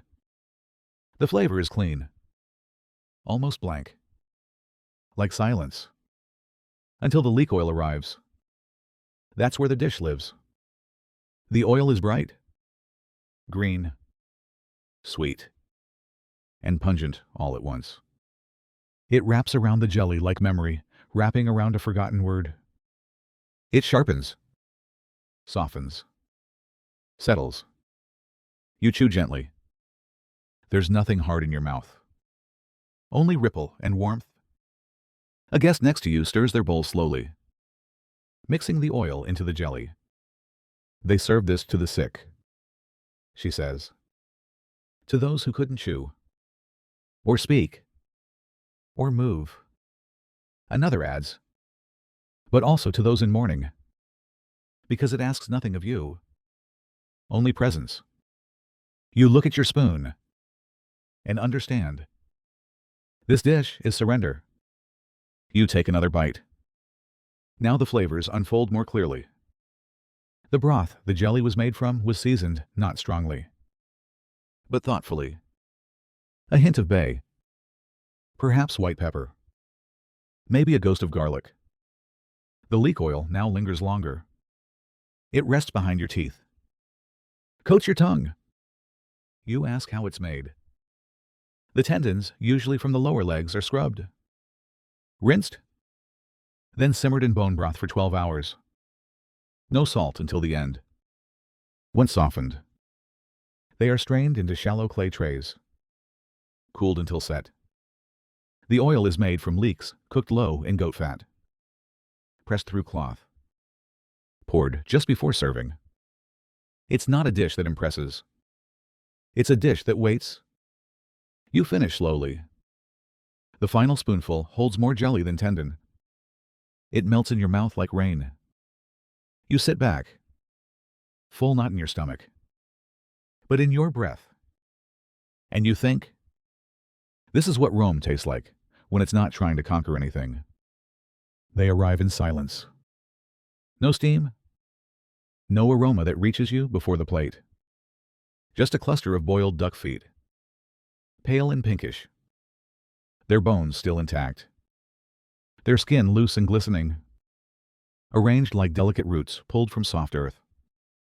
They rest atop a shallow smear of butter, greenish, streaked with black specks. You lean in. The scent is gentle. Goosefoot, rue, dandelion, herbs that bite back, herbs that remember bitterness. The butter softens as you watch. A servant whispers, "Hereby amare," to cleanse the tongue. You pick one foot gently. It's warm, damp, slightly sticky from the butter melting beneath it. You press your teeth into the thickest part, the base, where bone meets skin, and pull. The skin slips off with ease. Chewy, slick, like boiled silk. You chew slowly. The texture is what speaks first. Gelatinous, slightly elastic. Every toe joint, a small puzzle your mouth must solve. Then the flavor arrives. The butter is bitter, but not harsh. It blooms across your tongue like rain over dry stone. The herbs have been ground into it, but not hidden. You taste earth. You taste sap. You taste something green that refused to be tamed. And then, faintly, behind it all, duck. A soft gaminess. Nothing strong. Just enough to remind you that this was once a creature that walked. You take another bite. Now the bitterness deepens. You recognize more. Wormwood. Sorrel. Something like parsley left in the sun too long. A guest next to you dips his bread in the butter and smiles. This was a healer's dish, he says. Served in spring. When the body forgets how to be hungry, another adds, the feet are for humility, the herbs for grief. You ask how it's made. The duck feet are soaked in vinegar and bay water, then boiled gently with cloves and celery root. The herb butter is churned from sheep's milk cream, steeped with wild herbs for a day, then strained and whipped until soft. It's served warm, not hot, not cold. You finish one foot, then another. You're not chasing flavor anymore. You're tracing it. The bitterness doesn't demand. It lingers. The butter coats your throat in silence. The duck skin glides across your tongue like a whispered apology. And you realize, this dish isn't meant to excite. It's meant to return you to yourself. You set your spoon down and feel the quiet settle in. They sizzle as they arrive. Not loudly, just enough to whisper. A small clay brazier, still warm from fire, is set on the table. Across it rest 2 skewers, short and blackened from use, holding 3 pieces of meat, each golden, crisped at the edges, glistening under a thin glaze that smells of something sweet and something scorched. Sweetbreads. The thymus. The delicate part? The tender organ no one sees. You don't ask what animal? You know, it doesn't matter. The host simply says, Coagulavitul cum cinere et vino negro. Sweetbread. Glazed in ash and black wine. You pick up a skewer. It's warm. The wood slightly charred at the grip. The glaze is sticky between your fingers, rich and glossy, dotted with soot from the fire. You take a bite. The crust breaks. And inside silk. The sweetbread is impossibly soft. Creamy. Almost like custard. But anchored by the char outside, which adds crunch and smoke. Then the glaze reaches your tongue, dark wine boiled until syrupy, laced with burnt fig ash. It tastes like sweetness pulled through fire, like something once beautiful that had to survive ruin. You chew slowly. The flavor grows more complex. The meat tastes shy, delicate, the kind of softness that only exists in things meant to be hidden, the kind that only reveals itself once it's been cooked slowly. Turned over coals, glazed with time. Someone across the table murmurs, they say this was Nero's favorite dish. Sweetbread skewers at midnight. No music. No knives. Just fire and fingers. You believe it.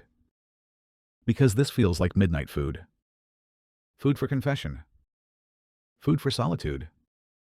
Not to impress, but to unravel. You ask how it's made. The sweetbreads are soaked in wine and vinegar, gently pressed, then grilled slowly over grapevine wood. The glaze is reduced wine with a pinch of fig ash collected after harvest, crushed by hand. The skewers are dipped and turned until the surface blisters. You take another bite. The second piece is softer than the first. More wine. More ash. It tastes like smoke trapped in honey. You finish the skewer. You don't speak. The last flavor on your tongue is sweet, bitter, and fading like a story that ends without conclusion. And in the stillness afterward, you feel it settle into your chest like warmth from a fire you didn't know you needed. You smell them before you see them. Not sharp. Not sweet. But warm. Earthy. Like soil after rain. Like the ghost of wood smoke clinging to your sleeves after walking home from the edge of the fields. The dish is simple. 3 roasted turnips. Small. Wrinkled from the fire. Nestled into a shallow bowl of something white and thick clotted milk. Creamy and cool. Streaked at the edges with golden threads of honey vinegar. No garnish. No fire left. Just quiet warmth. You pick one up with your fingers. It's soft. Still warm inside. The skin slightly bitter where it's charred. You dip it into the milk and lift it to your mouth. The texture surprises you. Not mushy. Not hard. Just settled. The kind of softness that holds itself together out of respect. Not resistance. The flavor starts low. Ahoo. Then it swells. The turnip is sweet, but deep. Like sugar pulled up through stone. The char adds smoke. The clotted milk wraps around it. Cool and dense. With a faint tang like forgotten cream. And the vinegar. That's the key. Honeyed. But sour. A bite that catches in the back of your throat. Only to fall away like a dream you almost remembered. You chew slowly. Another guest says softly, "This was the meal of shepherds too tired to speak." Someone adds, "And of midwives." Between births, you take a second turnip. This time, you let the vinegar soak in longer. The flavor sharpens. The bitterness of the skin meets the sweetness of the honey. And something new opens a kind of understanding. A balance made not of ingredients, but of silence. You ask how it's made. The turnips are brushed with fat, wrapped in fig leaves, and roasted in ash until the centers soften. The clotted milk comes from sheep, left overnight in shallow pans, scraped just before thickening. The honey vinegar is boiled once, then left to cool under linen. Nothing here is hurried. Nothing here is loud. You finish the last one slowly. The milk lingers on your tongue. The vinegar hums in your throat. And for a moment, you forget what else is coming. Because this tastes like the end. Not of a meal. Of a season. The plate is cool when it touches the table. Small. Unglazed. Just dark clay. Atop it 3 parcels. Each no bigger than a thumb. Wrapped tightly in scorched fig leaves. Their edges are curled. Charred. Almost brittle. They crackle faintly when touched. Like dry parchment near a candle. No steam. No scent until you lean in. Then it comes. Smoky. Sweet. A ghost of fruit. And underneath it, salt. Quiet but steady. You know before unwrapping it that this will not be a loud dish. It will whisper. You take one between your fingers. The fig leaf crumbles just slightly as you peel it back. Inside, a soft pillow of white cheese. Cold. Smooth. Almost trembling. Pressed against it. Nestled into one corner. A sliver of plum dark red. Nearly black. Glossy with brine. You take a bite. Everything stops. The cheese is cool and clean. Subtle. Barely sour. It spreads across your tongue like early morning fog. Then the plum breaks through sharp. Salty. With just enough flesh left to remind you it was once sweet. The fig leaf wraps it all in smoke. You chew slowly. Because this isn't a dish to eat. It's a dish to understand. Another guest murmurs. This was eaten by widows on the last night of mourning. To remind them sweetness comes back. Slowly. Someone adds. And by poets. Before reciting to the Senate. You take another. The second one tastes different. Now your tongue recognizes the order: the cold. The salt. The smoke. You pay closer attention. The cheese is made from ewe's milk, left to set in fig sap. The plum has been cured in salt and fennel seed. The fig leaf was blackened over a brazier, then cooled in oil. You ask how it's made. Each parcel is wrapped by hand, left to rest for hours. No heat. No glaze. Just waiting. The taste is patience. You finish the last one with your eyes closed. It lingers. Not like fire. Like shadow. Not like sugar. Like memory. And as the fig leaf crackles one last time in your hand, you understand what this dish has done. It has ended the meal without closing the door. You are still here. Still listening. Still tasting. It arrives in a small ceramic pot, the kind used to hold oil. Or secrets. There's no garnish. No steam. Just a soft, trembling custard, pale beige, with a faint sheen of fat on its surface. At the center, a small curl of something purple and wrinkled. Pickled grape skin. You hesitate. Then lift your spoon. The surface gives with barely a whisper. You scoop up a portion smooth, quivering, slightly oily. The grape skin slides over the top like a signature. You taste, and your mouth forgets everything else. The marrow is silk, melted into cream, then thickened just enough to hold shape.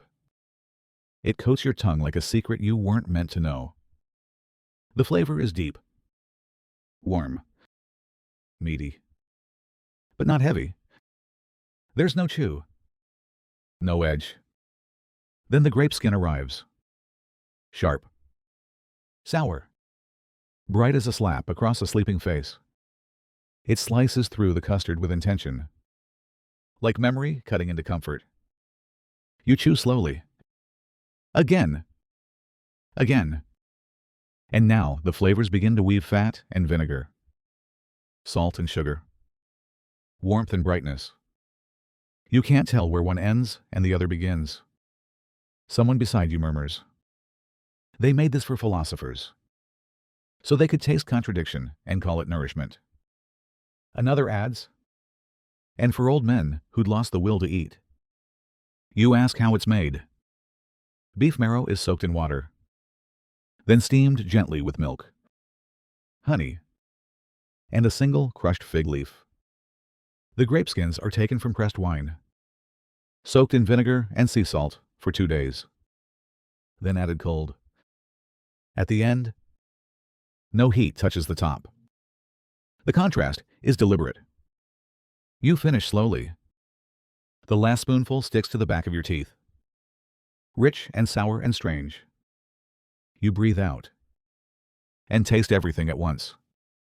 The bone, the vine, the flame, and Rome, still watching, waiting for your next bite. At first glance, it looks like porridge. A low bowl, dull gray at the rim, filled with something thick, dark, and barely steaming. The surface shimmers in places, not with oil, but with something heavier. You lean in. It smells faintly of iron, then of wood smoke, then, gently, of grain. You ask what it is, even though part of you already knows. The host answers plainly, "Frumentum cum sanguine suilla fumicata." Wheat berries boiled in pork blood, finished over smoking figwood embers. You stir the bowl once. The texture is thick, like oatmeal made with broth instead of milk. The blood has congealed into something between custard and clay. The wheat berries poke through like seeds caught in wet soil. You take your first bite. It's warm, then hot, then suddenly cool at the edges, like something that's been sitting too long near stone. The blood arrives, first metallic, dense, but mellowed by the smoke. It doesn't shout. It hums. Earthy. Grounded. Old. The wheat follows chewy. Nutty. A texture you weren't expecting. The grain gives your teeth something to hold while the blood melts around it. Then comes the ash. Not literal ash, but the taste of wood after fire. You chew slowly. Another guest says quietly, "This was soldiers' food. Eaten cold, when the sky forgot to turn blue." Someone else adds, "And also festival food. The grain for the earth. The blood for the gods." You believe them both, because this dish tastes like hunger met with meaning. You ask how it's made. The pork blood is caught fresh, whisked with vinegar, and strained. The wheat berries are soaked overnight, boiled in bone broth, then folded into the blood while still hot. The bowl is placed near smoke, not over flame, until the surface darkens. Then it rests. No seasoning, no salt, only what nature gave. You take another bite. Now the grain rises. You taste the field it came from, the wind, the stone it rubbed against before being crushed.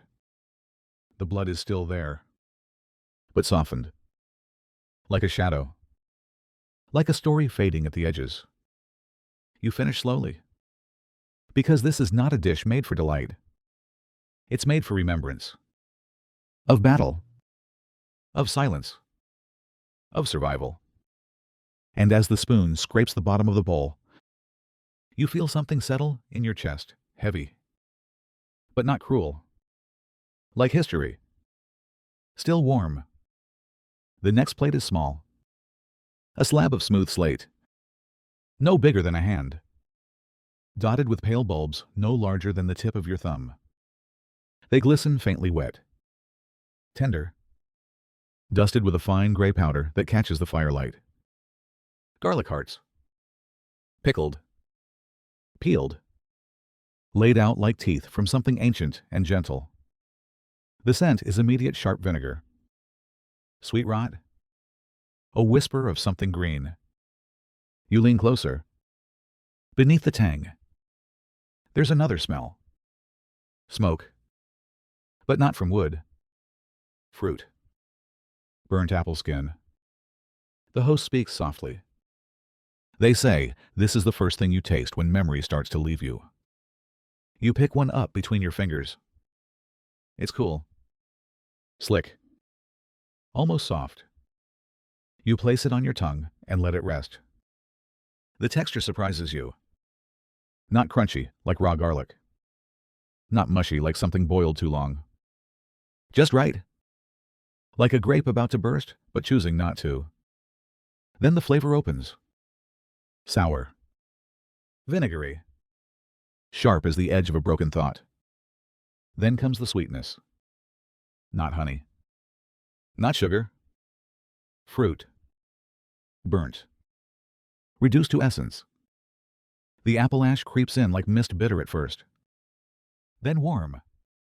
Then gone. It doesn't overpower. It punctuates. You chew slowly. Someone beside you whispers. Garlic pulls the heat from the blood. Apple ash pulls the silence from the tongue. You nod, because your mouth is full of both. You ask how it's made. The garlic hearts young, small, plucked before they divide, are peeled gently and soaked in vinegar made from pressed green apples. Once tender, they're dried slightly, then rolled in ash made from the same apples. Burnt over dry laurel wood. No oil. No salt. Just patience. You take another piece. This one breaks more easily. The flavor is softer now. The vinegar has mellowed. The bitterness of the ash fades quicker. Your mouth starts to expect it. To want it. You eat a third. Then a fourth. And by the fifth, you understand what this dish is doing. It isn't feeding you. It's tracing your tongue, teaching it to slow down, to feel again, because too many flavors can make you forget. And sometimes, all you need is acid and ash to remember. It comes in a cup, not a bowl, not a plate. A deep, dark clay vessel with a wide mouth and no handles. You look in and see almost nothing. Just a thin surface of foam. Pale green. Like sea moss kissed with milk. Beneath it, faint ripples. The scent floats up warm wine. Old mint. And something soft. Strange. Faintly meaty. You're told it's lung. From hair. Poached in wine. The server says nothing else. You take your spoon and slip it beneath the foam. It sinks easily. When it comes back up, it carries a piece of organ, delicate, pale, spongy like bread soaked in broth. The foam clings to the edges. You lift it to your mouth. It dissolves almost instantly. The lung is light. Too light to chew. It gives itself up without protest. What remains is warmth, red wine reduced with bone and blood, sharp with vinegar and thyme. Then the mint arrives. Dry. Cool. Floating across the tongue like winter air inside a warm room. You pause, because you've never tasted anything like it. Another guest beside you murmurs. This was a hunter's first bite after the kill. The lungs. Still warm. Still soft. Taken with the steam. Someone adds, now we give it to poets, so they remember how to breathe. You dip your spoon again. The foam collapses as you stir. Beneath it, the wine has turned darker, almost black at the edges. The lung pieces drift like lost feathers. You take another bite. Now it's deeper. The wine has thickened. The mint sharpens. You feel it in your throat. You ask how it's made.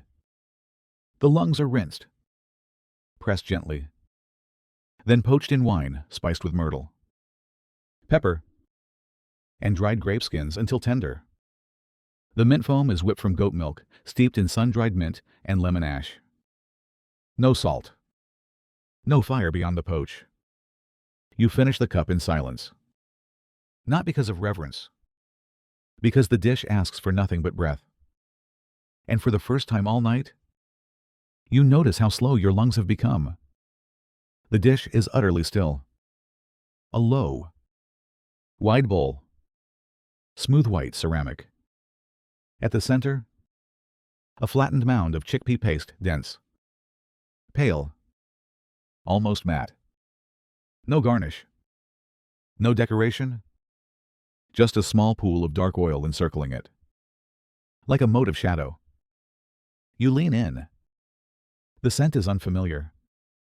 Earth, dust, and something sharp, like fat that's been taken too far.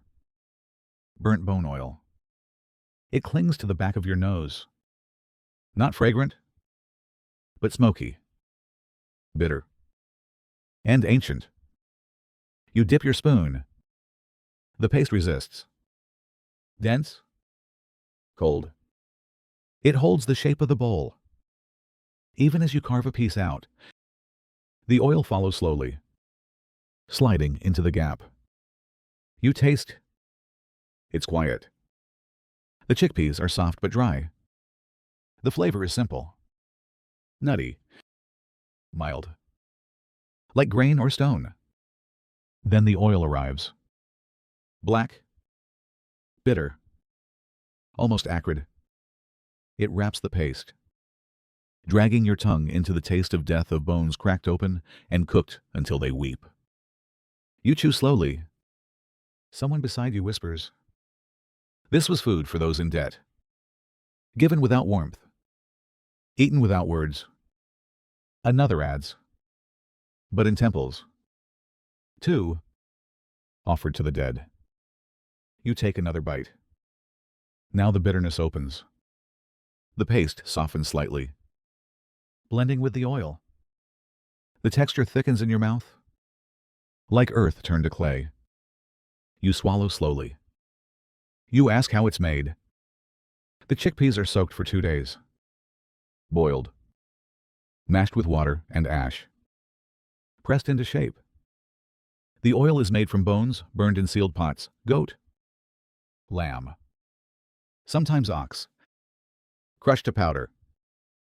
Then simmered in grapeseed oil until black. It is not food for comfort. It is food for reckoning. You take a final bite, dragging the spoon along the bottom of the bowl, collecting oil and paste in equal measure. It tastes like memory without forgiveness. It tastes like truth. You set the spoon down and say nothing, because there's nothing left to say. The dish crackles as it's placed down.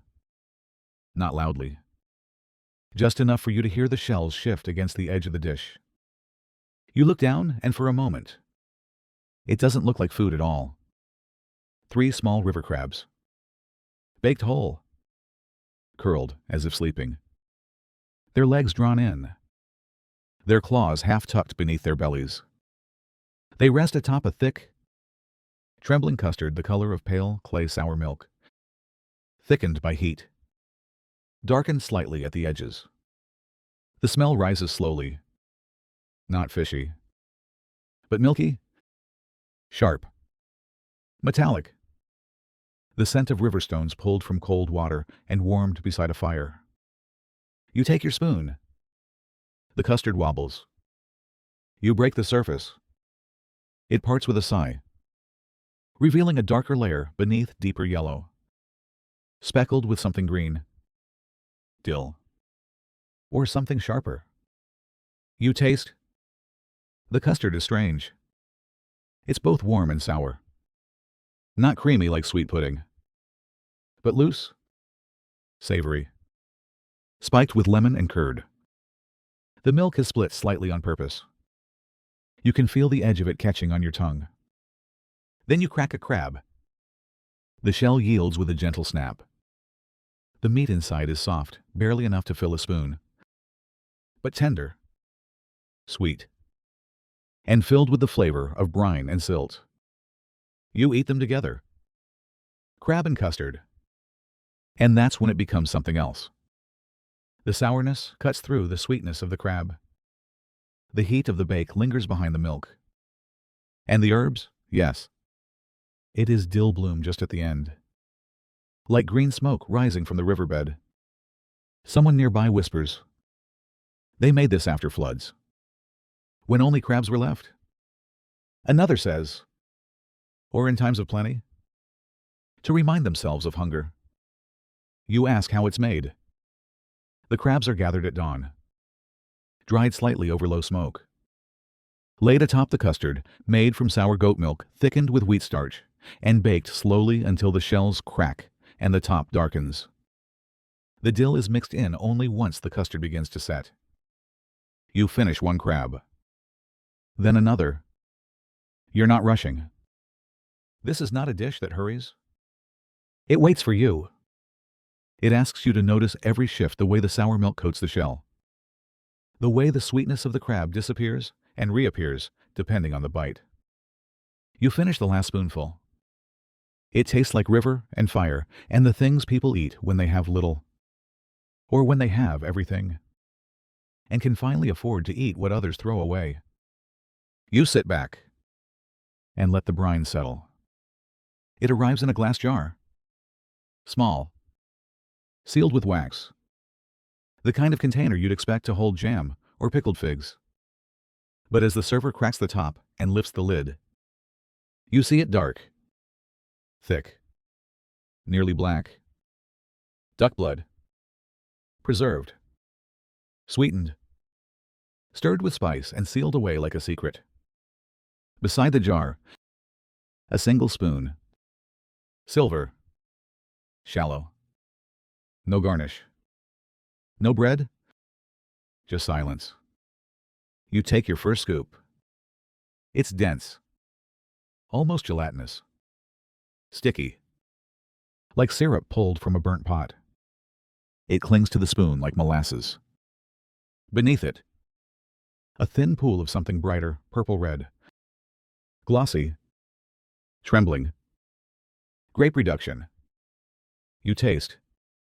And it's immediate. Warm iron. Not sharp. Not raw, just dark. Deep. Like warm coins pressed against your tongue. Then the grape arrives, sweet. Thick. But not fresh. It's been cooked down until it tastes like memory. The sugar coats the blood, lifting it just enough to keep it from sinking.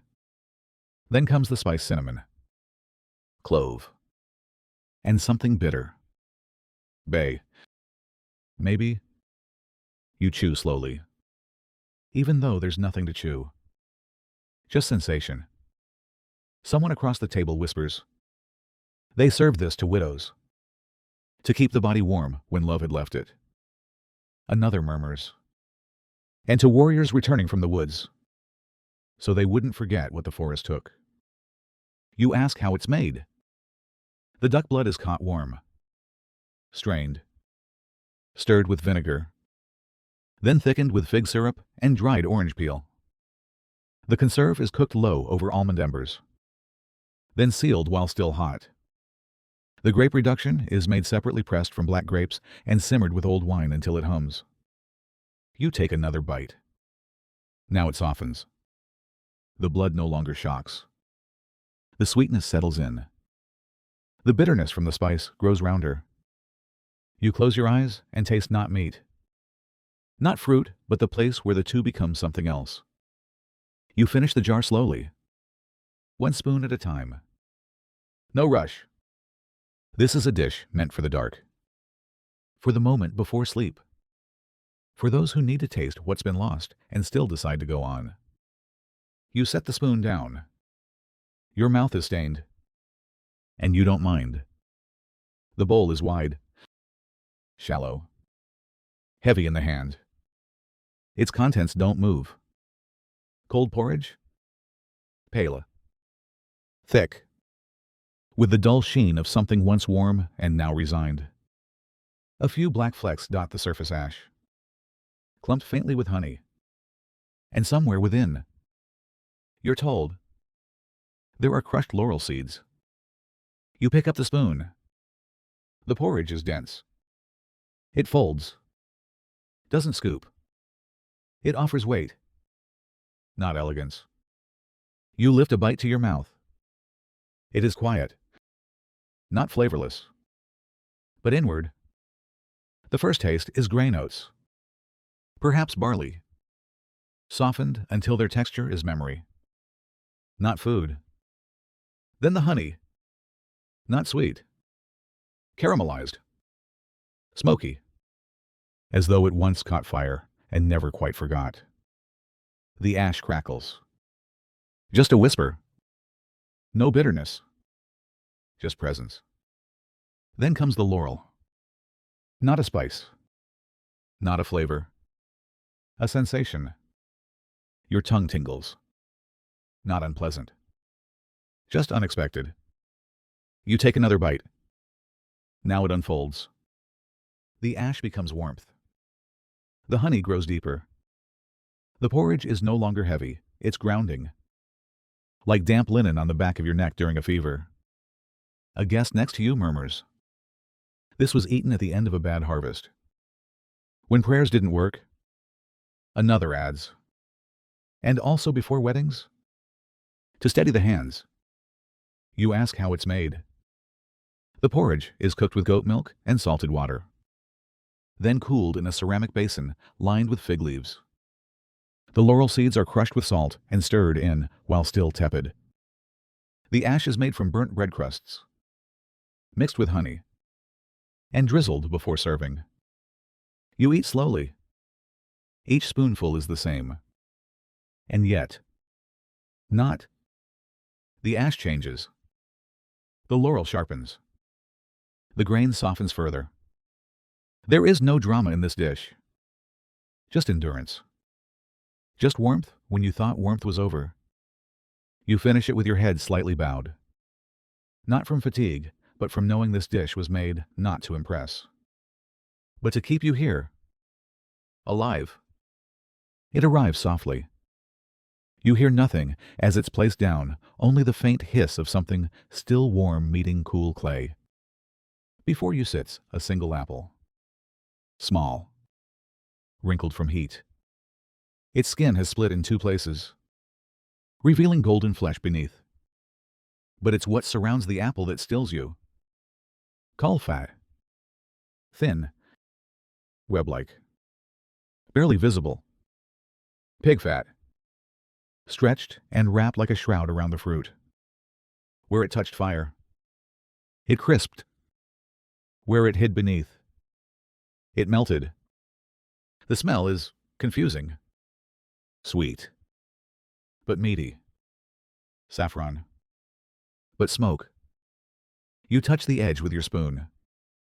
The caul tears. A thin film of oil spreads across the plate.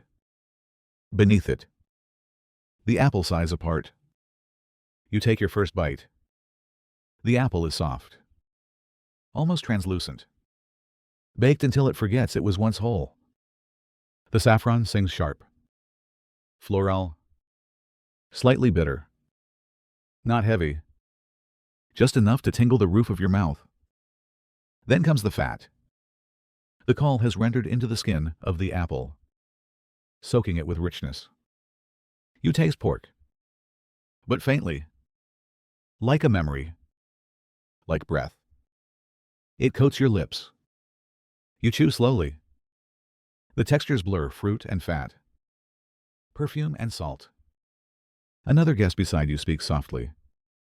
They gave this to widows, so sweetness wouldn't feel like betrayal. Someone else murmurs. Or to children. At funerals, you ask how it's made. The apple is hollowed slightly, rubbed with saffron and vinegar, wrapped in caul while still raw, then baked slowly over coals, turning until the fat disappears and the skin begins to singe. Nothing more. You take a second bite. This time, you catch the crisp edge of the caul. It cracks like thin pastry, then dissolves. The sweetness deepens. The saffron lingers longer. You close your eyes. It is not dessert. It is grace. It is grief, made edible. And as the last bit slides down your throat, you realize you are full. But not of food. Of everything this meal never said out loud. You hear the crunch before you taste it. Not loud. Just enough to feel it in your jaw. The cow ear has been roasted whole, flattened like parchment. Seared until golden at the edges. The cartilage translucent and shimmering. It rests on a stone plate slick with lemon vinegar. Shavings of fresh fennel curl atop it like pale green threads. There is no sauce. No garnish beyond what's necessary. You lift the first piece with your fingers. It bends slightly, like dried bark. You bite into the thickest part. It cracks. The texture is both brittle and rubbery skin turned to crisp. Cartilage turned to resistance. It doesn't melt. It holds. Then comes the flavor. Salt. Smoke. And beneath it, a sudden brightness, the lemon vinegar slicing through the chew, pulling light through meat. You keep chewing. It softens. A little. Just enough to become something your mouth begins to understand. Then the fennel arrives, sweet. Herbal. Cold. A breeze across hot coals. You pause. This is not a comfortable dish. It's a test. A reminder that some parts of the animal aren't meant to yield. They ask you to work for what they carry. Someone across the table whispers, "This was food for gladiators. For those who returned from the sand." Another adds, "And for mothers who'd lost too much blood." You take another bite. Now your teeth are more prepared. You begin to admire the rhythm crack. Chew. Acid. Green. You begin to see why Rome served this last. It doesn't comfort. It confronts. You ask how it's made. The ear is scrubbed. Boiled. Then pressed flat under hot stones. Rubbed with oil and salt. Roasted directly on embers. Sliced. Dressed only at the last moment with fennel and lemon vinegar. Nothing more. You finish slowly, each bite smaller, until all that remains is oil and scent and heat in your mouth. You sit back and realize this was not a dish to close the meal. It was a dish to leave the door open, to remind you that Rome never ends softly. It crackles, then whispers, then waits. You've seen the paintings, the banquet scenes in museums, the movie feasts where everyone lounges on silk pillows, nibbling on grapes, laughing into golden cups of wine. The popular belief is clear. Roman food was elegant, classical, worthy of silver platters and poetry. But now you know better. You've tasted the truth. And it doesn't come in poetry. It comes in blood, ash, and bone. The truth is that Roman food was strange gloriously, defiantly strange. It was experimental, rooted in survival, shaped by class, season, ritual, and fear. This wasn't Mediterranean wellness cuisine. This was empire on a plate. It was jelly made from cow tendons. It was sow's udder turned to dessert. It was sea urchin melted in smoke and brain stuffed in eggshells. Rome didn't ask if food was refined. It asked if it meant something. If it showed power. if it played with boundaries, if it challenged the body the way war challenged the mind. The myth of elegance fades the moment you bite into a cold, vinegar-soaked sheep's stomach. And what replaces it? Curiosity, discomfort, and maybe, just maybe, respect. Because now you understand. Roman food wasn't trying to be beautiful. It was trying to be remembered. Modern cooking asks, is it delicious? Roman cooking asked something else. Will you remember it? Because in ancient Rome, flavor was only a tool, not the goal. Pleasure wasn't the purpose. Experience was. That's why a dish could taste of iron and vinegar and still be sacred. That's why they burned mustard, fermented blood, folded brains into custard, and poured smoke into everything they touched. To impress. Sometimes, but more often to mark a moment. To anchor grief. To harden joy. To bind fear to the tongue. A soldier might never speak of the battle, but he'd remember the charred octopus in wine and ash the night before it began. A mother might not name her sorrow, but she'd never forget the taste of cold porridge served with laurel and honeyed ash after the child was buried. Food wasn't about hunger. It was about ritual. About encoding emotion into something you could hold on a spoon. About feeding people in ways they couldn't explain but never escaped. You weren't fed because you were empty. You were fed because something had to be carried forward.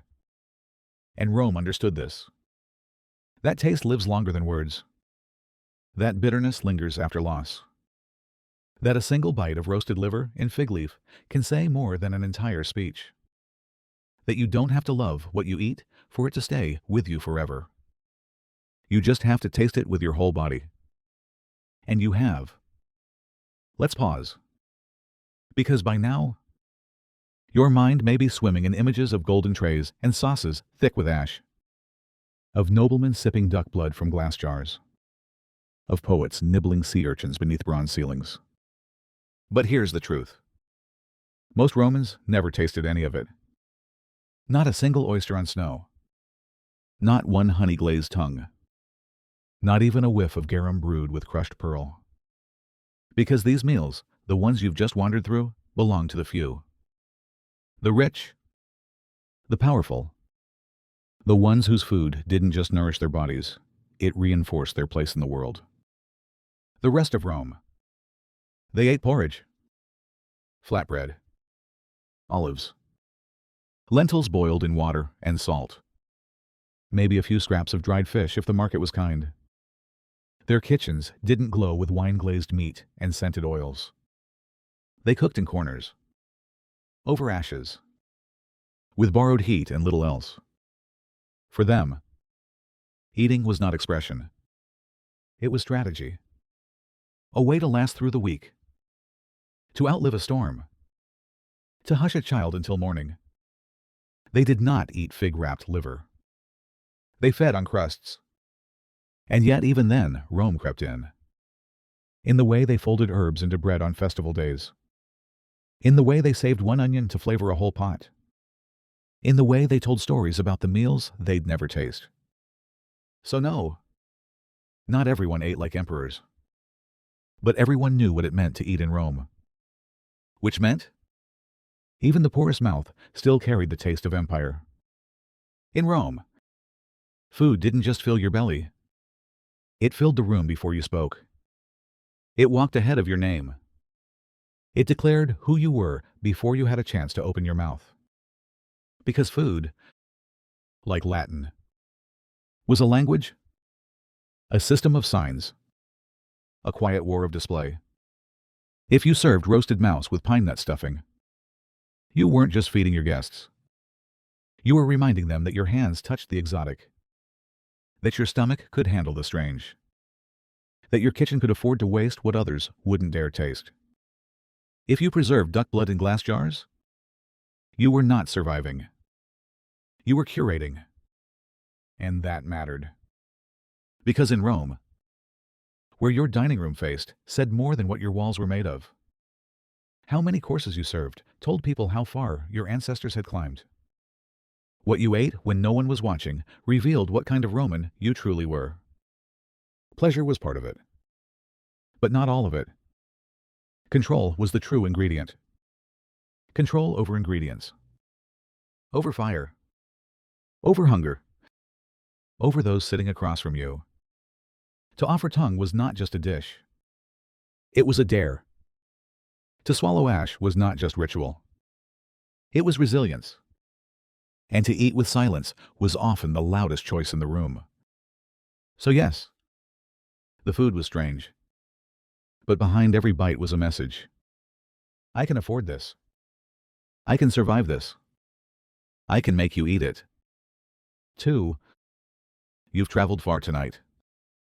Through bone and vinegar, ash and milk. Through honey that remembered smoke and cheese wrapped in leaves charred to lace. But here's the softest twist of all. You haven't gone that far. Because you've eaten like this before. Maybe not literally. Maybe you haven't tried sheep's stomach stuffed with fig and pine nut. Maybe you've never spooned blood custard into your mouth and said, yes, more. But you've posted photos of food you didn't finish. You've paid extra for the weirdest thing on the menu just to tell the story. You've been served foam, ash, edible flowers, ice-smoked mushrooms, caviar pearls, and gold dust.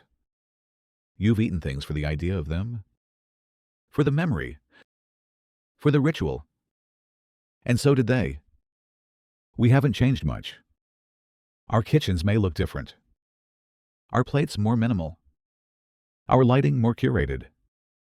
But the impulse is the same. To taste something strange. To say I was there. To prove you belonged not just to a table, but to a time. A culture. A layer of meaning wrapped in salt and fat and silence. Rome was not about flavor. It was about theater. And deep down, we're still on that same stage. Still playing with our food. Still playing with fire. So now, it's your turn. You've wandered the tables of Rome. You've swallowed ash and marrow, duck feet and sea urchin. You've tasted fear folded in fig leaf, and grief steeped in goat milk. And now, you sit quietly, full, not of food, but of questions. Because Rome is long gone. But taste remains. And long after your name fades, someone will still remember what you reached for on your plate. So, what do you eat when you're lonely? What do you offer when you're afraid? What do you refuse? Not because you can't chew it, but because it says too much. Your taste tells a story. Not of sophistication. Not of money. But of memory. Of what you're willing to hold in your mouth long after it stops being pleasant. Of what you let into your body when no one's watching. Of what you're trying to remember or forget. Rome asked that question with every meal. And now, so do you. So, before we sleep, before we leave this table, before the embers die and the fig leaves curl into silence, ask yourself gently, if your food could speak for you, would it whisper, or would it burn? Now that the bowls are empty, now that the fig leaves have curled, the bones have cooled, and the vinegar has dried into silence on the rim of your spoon, you begin to feel it. Not the fullness of a meal, but the weight of a memory. You've walked through 50 dishes tonight. Some bitter, some beautiful, some almost impossible to swallow. But you did. You tasted them. You let them sit on your tongue until they told you who they were. And more importantly, who you were. For choosing to taste them.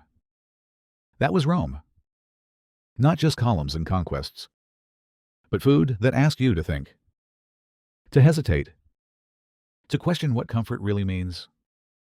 Food that didn't try to make you happy. Just honest. You sat at their tables. Listen to their kitchens whisper through ash and honey and blood. And now, there's only one flavor left. Still warm, still humming, still echoing softly behind your teeth. It's a strange thing. The tenderness of swallowing, of taking something foreign burnt, bitter, odd, and choosing to let it in anyway. Tonight, you did that again and again, with marrow and mouse, with brain and ash, with fruit soaked in fat and porridge made from regret. And each time, your mouth didn't judge. It learned. It held the moment gently. It said, yes. Even this. That's what Rome understood. That the body remembers what the mind would rather forget. That sometimes grief tastes like goat fat. That sometimes love sounds like vinegar breaking open a pear. That food is not always comforting. Sometimes, it's confrontation. And yet, you ate? Not because it was easy, but because something in you wanted to understand. Something in you was brave enough to bite down, and soft enough to feel. That is tenderness. That is history. That is why you're still awake. And now, let it fade. Let the taste leave your mouth. Let the shadows leave your plate. You don't need to carry the vinegar, or the fire, or the bone. You don't need to remember how the fig leaf curled, or how the blood thickened when it cooled. It's all drifting now, like steam rising from a cracked bowl, like a whisper left in the corner of an old Roman kitchen. Let your shoulders fall. Let your breath slow. There is no more garum, no more honeyed ash, no more waiting for the next course. You've eaten it all. You've tasted what most would never dare to name. You've walked through silence and salt and story. And now, there is only warmth, only the weight of sleep, pressing softly behind your eyes, only the hum of time, settling like dust across a well-worn table. You can let go now. You're safe. You're full. You're here. And Rome is behind you. You are not there anymore. You are not in a smoky villa, lifting a spoonful of blood custard beneath torchlight. You are not chewing fig-wrapped liver, or waiting for snow-dusted oysters to arrive from the coast. You are not trying to understand what sorrow tastes like in the shape of a baked apple wrapped in fat. That world has gone quiet. The table has cleared. The coals have cooled. The silence has returned to stone. You are here now, in your bed, in your breath, in this soft, dark moment where time cannot follow you. You are safe. You are still. There are no more questions, no more flavors to translate. Just the steady hum of your own pulse beneath the sheets. Just the weight of your limbs, slowly letting go. Just the feeling of history slipping from your shoulders, like a robe falling to the floor. You are not in Rome. You are in rest. And that is enough. Let your body forget. Let your jaw unclench. Your hands release. Your belly soften. No more chewing. No more waiting. You've tasted everything. There's nothing left to process. Only the gentle, full quiet of being. Now, let your mind wander. Not with thought, but with shadow. Let it drift back through the kitchen smoke. Let it pass by the curled mouse on silver trays, the cold porridge with honeyed ash, the whisper of mint foam over lungs. Not to stay. Just to wave goodbye. No need to hold them anymore. No need to name the dishes. You've done your part. You showed up. You stayed curious. You tasted what history had to offer. Now it's time for something softer. Time to drift into the spaces between memory and dream. where the flavors are lighter, where your breath is longer, where nothing is asked of you but sleep. You're already floating. You're already safe. Let yourself go. You're here now. Not in Rome. Not in the past. Just here. Quiet. Breathing. Safe. There are no strange dishes waiting. No sharp flavors. No stories clinging to the edge of your tongue. Only this. The hush. The weight of blankets. The breath rising and falling like a tide no one watches. Your body knows it's done. Your mouth no longer expects another bite. Your thoughts no longer chase anything. You are allowed to rest now. You are allowed to leave the table. No one needs you to finish. No one needs you to explain. The fire has gone out. The fig leaves have turned to ash. The silence has returned. And in it you remain. Whole. Still. Soft. You made it through the feast. And now, you can sleep. Sleep. Sleep.